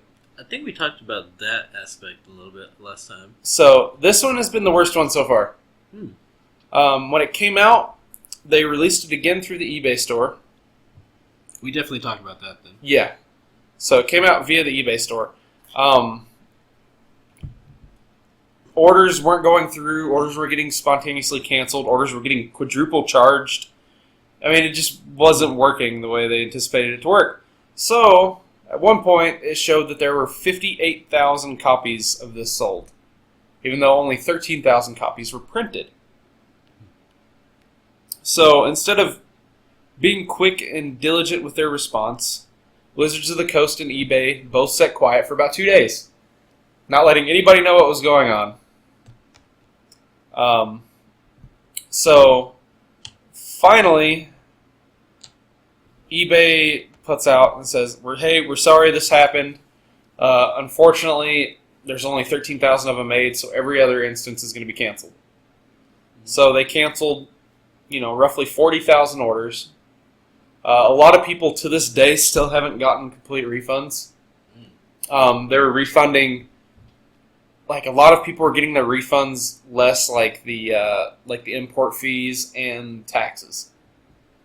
Which is crazy because some of the import fees were anywhere from $75 to $200, depending on where they shipped it to. The Mythic Edition MSRP'd for $250. Right now, the boxes are being scalped at about $1,000, $900 to $1,000. The individual Planeswalkers are about $950. So this is $1,000 page cards. Yeah. It's a little ridiculous. And, I mean, that's, the artwork's cool. I'm okay. A lot of people are like, special limited edition sets. It's stupid. I'm cool with it. I think it's fine. They just need to find a better way to do it. Because the way they're doing it right now, and the way they've done it the past 3 Mythic Editions, if they continue doing them, is just ridiculous. With the amount of issues they've had, because now, the first time they sent out Ultimate Bastards box toppers to everybody that got their orders canceled. The second time they did nothing. And this time they're sending everybody that's order got canceled a uncut sheet of foil rares from War of the Spark. It's always better when it's uncut. Exactly. Thank you, Jay. You're welcome. So, War of the Spark has sold better than any standard set in the past 4 standard sets that have been released. Mainly because of the Planeswalker theme, I think. Because, now they've got Planeswalkers printed at uncommon and rare. Instead of just mythic rare. And I think everybody's cool with that. If it wasn't for... I think everything will change this October once Teferi, Hero of Dominaria, rotates out of standard. Alright. And maybe that'll make the standard format a little bit more fun. Because currently it's just not very good. There's 3 decks that run standard. There's not a lot of diversity. The one good thing that's come out of this is Nexus of Fate isn't played as much anymore. Mainly because they're winning via the Teferi emblem, so Nexus of Fate doesn't really matter. You don't really need to loop the infinite turns when you've got Oath of Teferi, which lets you make Oath of Teferi, which lets you use loyalty abilities twice a turn, and a new card called the Elder Spell, which says destroy any number of target Planeswalkers. Put the amount of loyalty counters of Planeswalkers you destroyed on target Planeswalker you control. So, that lets you potentially ult Teferi on the turn you play him, which I've seen a lot of people do. It makes it really frustrating because Teferi's emblem is just stupid. Get that black guy magic, you know? Yeah. Black power's scary. He's the best Planeswalker in Standard. He's probably the best Planeswalker they've seen in Standard since Jace the Mind Sculptor. And Jace the Mind Sculptor was banned in Standard when he dropped, so... But they won't ban Teferi. It is what it is. But enough of War of the Spark. Now there's a new set coming out already. This coming month, like June 6th, I think is when it comes out. Yeah. Okay. This set, however, is not a standard set. It is, they call it Modern Horizons. It's supposed to be a set aimed at the modern format. It contains, I think they said 15% reprints and then 85% new cards for modern. That won't be legal in a standard format. A lot of the new cards are just different variations of older cards that they could put into modern, like different cards. Some that might be on the reserve list, stuff of that nature. But like a lot of people are calling it Commander Horizons because it seems like all the cards that are printed are more aimed towards Commander. Like there's like 4 or 5 color Commanders that they printed, and a lot of cards that like aid Commander, like White got a new Beast Within. Essentially like exile target permanent. Its controller creates like a 3/3 elephant or something like that. Yeah. So a lot of good cards coming with the set. It's MSRP'd at $200, so it's going to carry a little bit steeper of a price tag right away. All right. He's sleeping over there. Yeah. He's sleeping. Yeah. He's sneezing. I'm just hanging out. Am I snoring? A little Yeah. Oh, actually. shit. Well, That's okay. But so it's a set that they claim is aimed towards modern, but it's actually, in all accounts, aimed towards Commander, All right. which a lot of Commander players are cool with. I mean, you get one product aimed towards Commander every year, and that's Commander pre-constructed decks. But there's so many good Commander cards in this deck or in this set. It's ridiculous. The $200 price tag though is a little iffy. I mean, we were talking about potentially drafting it. We were just having like an entry level discussion about it, and then we realized it'd be like $35 per person to draft. Like, yeah, a lot of people probably don't want to pay $35 to draft. That's that, and not be guaranteed the rares they want. So, Magic is still like holding its own. Like the MPL they're actually doing stuff with the MPL now. That comes after one of the MPL members, I don't remember his name, quit the MPL, which everybody was like, that's stupid. You're like losing out on potentially like a $500,000 check. What are you doing? And he like came out and he was like, well, the MPL is pointless. Like they don't televise things like they said they were going to. They don't have special events for the MPL like they said they were going to. Literally everything is just points that you get from going to the events, like to the like world qualifiers and stuff like that you would do anyways. So what's the point of being a part of this league when Wizards doesn't know what the hell they're doing anyway? Like with it, they're focusing literally zero of their resources on the MPL. I've noticed a trend of like a lot of players coming out, like leaving Magic and like leaving like essays. Yeah. I don't know why they do. So this guy, I wish I remembered the guy's name, but he, I was gonna say we could Google it, but he basically said like, yeah, Wizards came out and was like, we're gonna miss such a great member of the MPL or whatever, and then he released a statement that was like, yeah, Wizards sucks and has no idea what they're doing with anything. Gary Thompson. Yep. And he was like, yeah, Wizards sucks, doesn't know what they're doing. Nothing is going on with the MPL. They never do anything with it.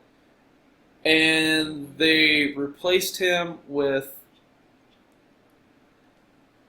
a guy that's like a somewhat known streamer, but he's not very well known in the competitive match.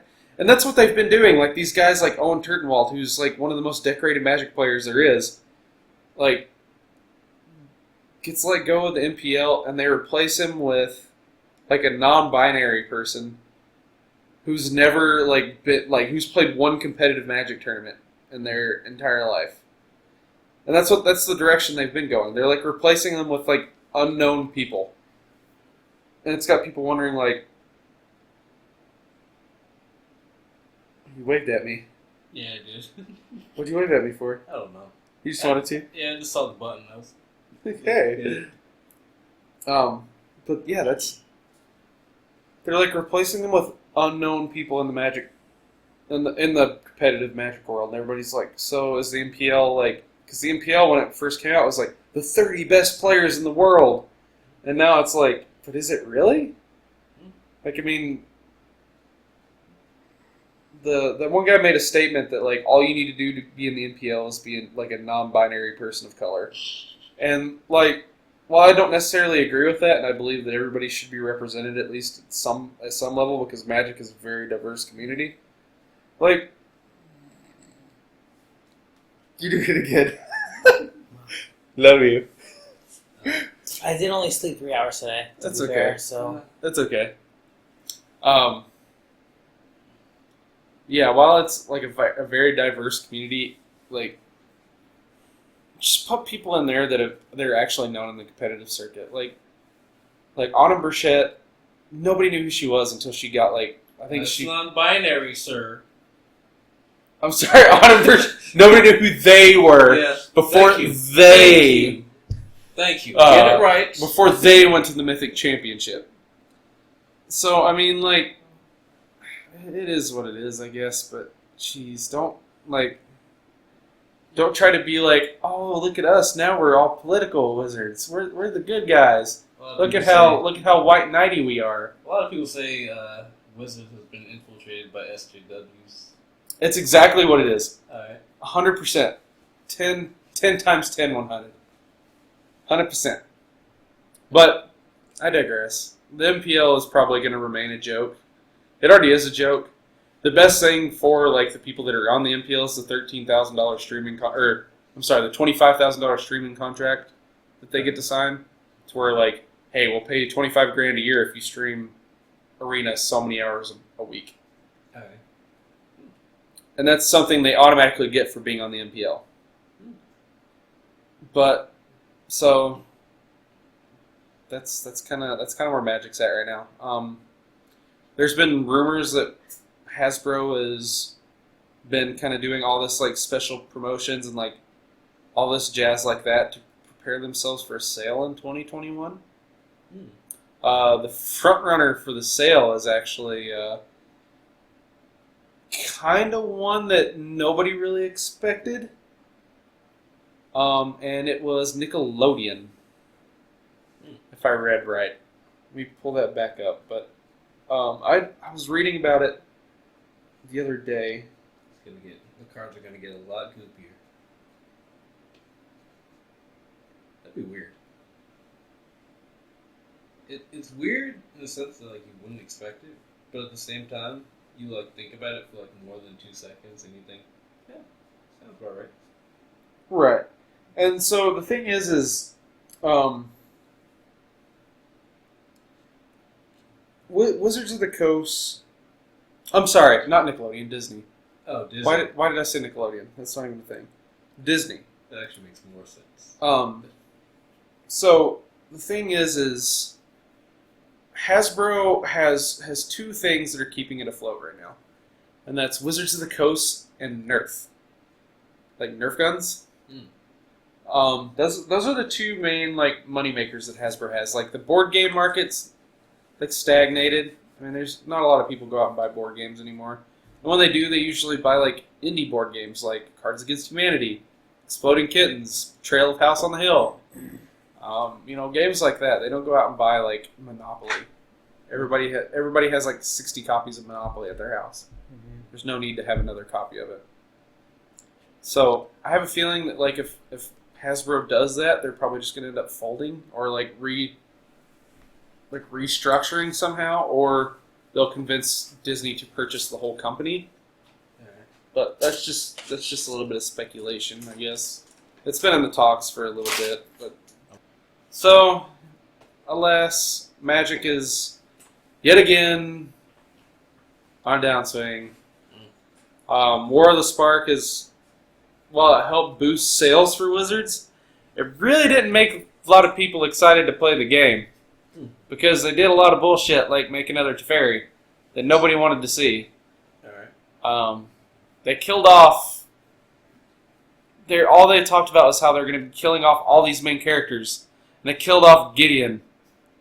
Like nobody cares about Gideon. That's all the main characters. And it was like, all right, we're going to kill off all these main characters. It's going to be brutal. Well, I mean, would you have wanted to see all these characters that you actually? Yes, because everybody hates the Gatewatch. Everybody is tired of the Gatewatch's story. It's been going on for way too long.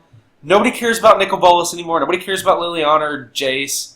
Jace's storyline is so linear. It's like, he goes to this new plane and he loses his memory.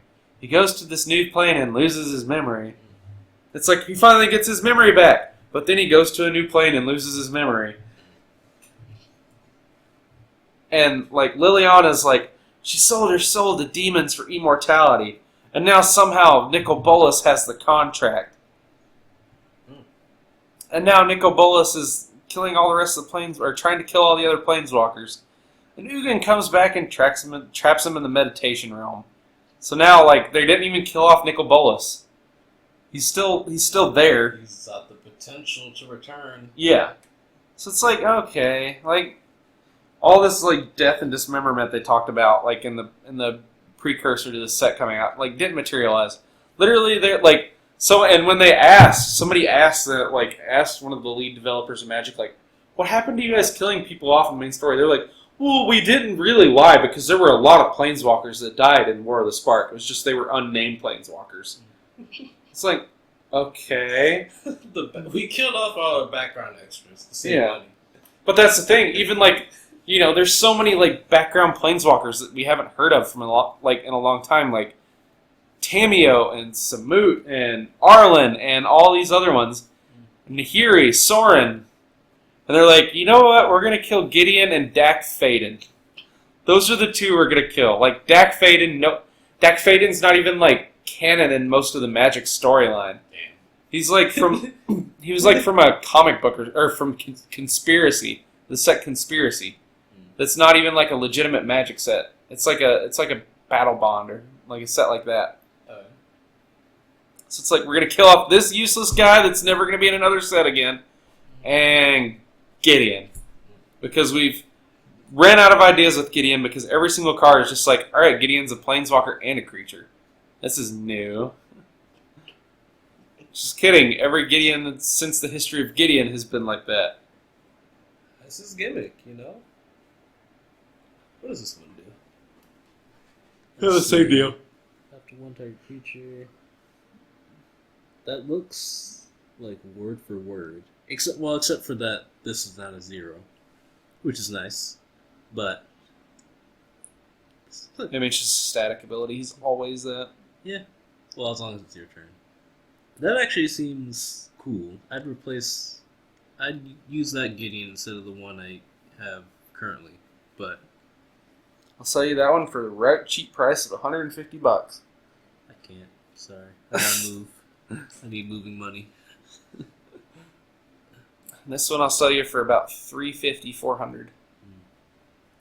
You drive a hard bargain, but I still can't. That's okay. So that's where we're at currently with Magic. Not a whole lot going on besides everybody being mad again. For as much as it goes on in Yu-Gi-Oh, there hasn't been much lately. Just kind of content, I guess. Format's not necessarily stagnant, but we're at a point. We know what the meta is. It's not terrible, but it's not amazing either. Yeah.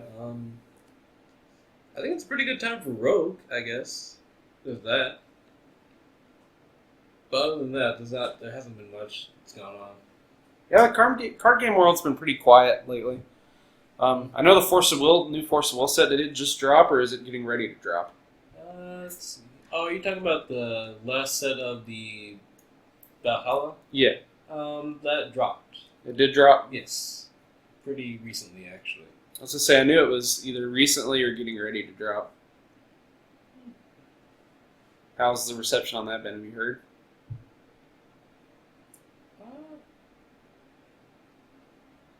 I mean, I think the only thing that people really complained about is that they had another buy two box promo.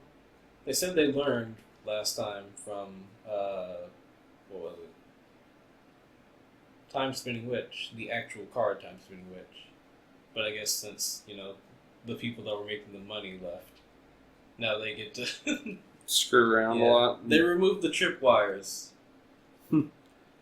Millennium of Ages is back. No. I mean, it's not that bad. But other than that, I think it's been pretty well received. That's good. A little bit of diversity in there. There's a few cards. I mean, aside from the buy box promo, there's a few cards that have people worried. What was it? It's a Chimimi Chant/Master Rune. So Chant/Master Rune can be played as both in your rune deck, as a one of, or you can play it in a deck. As I believe you can play 3 of it. Hold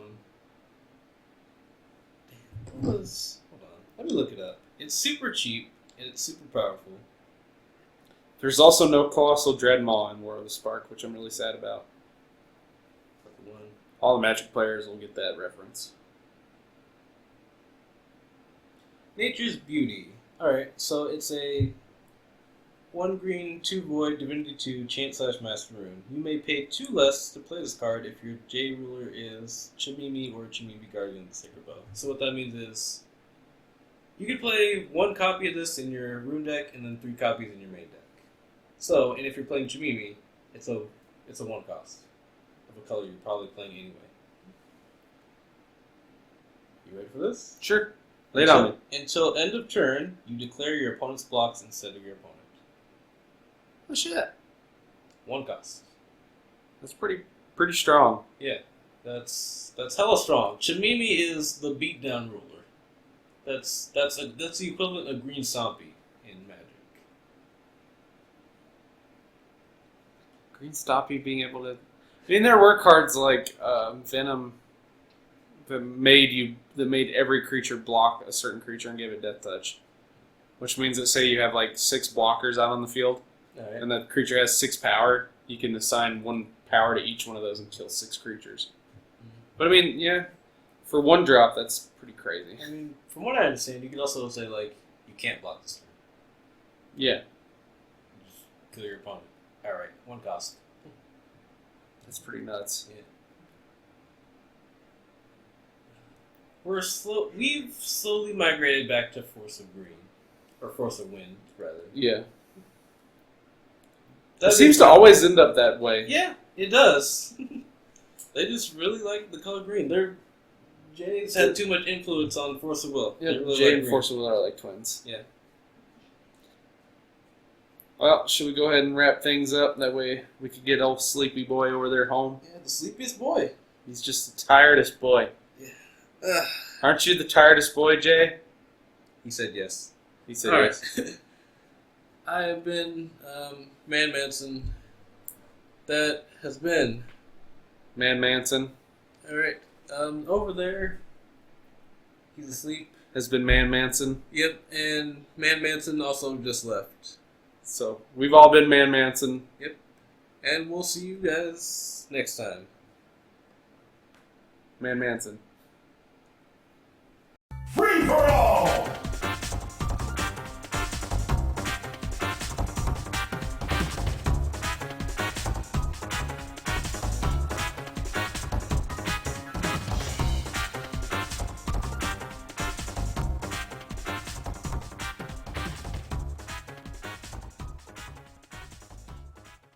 Don't you want a rematch?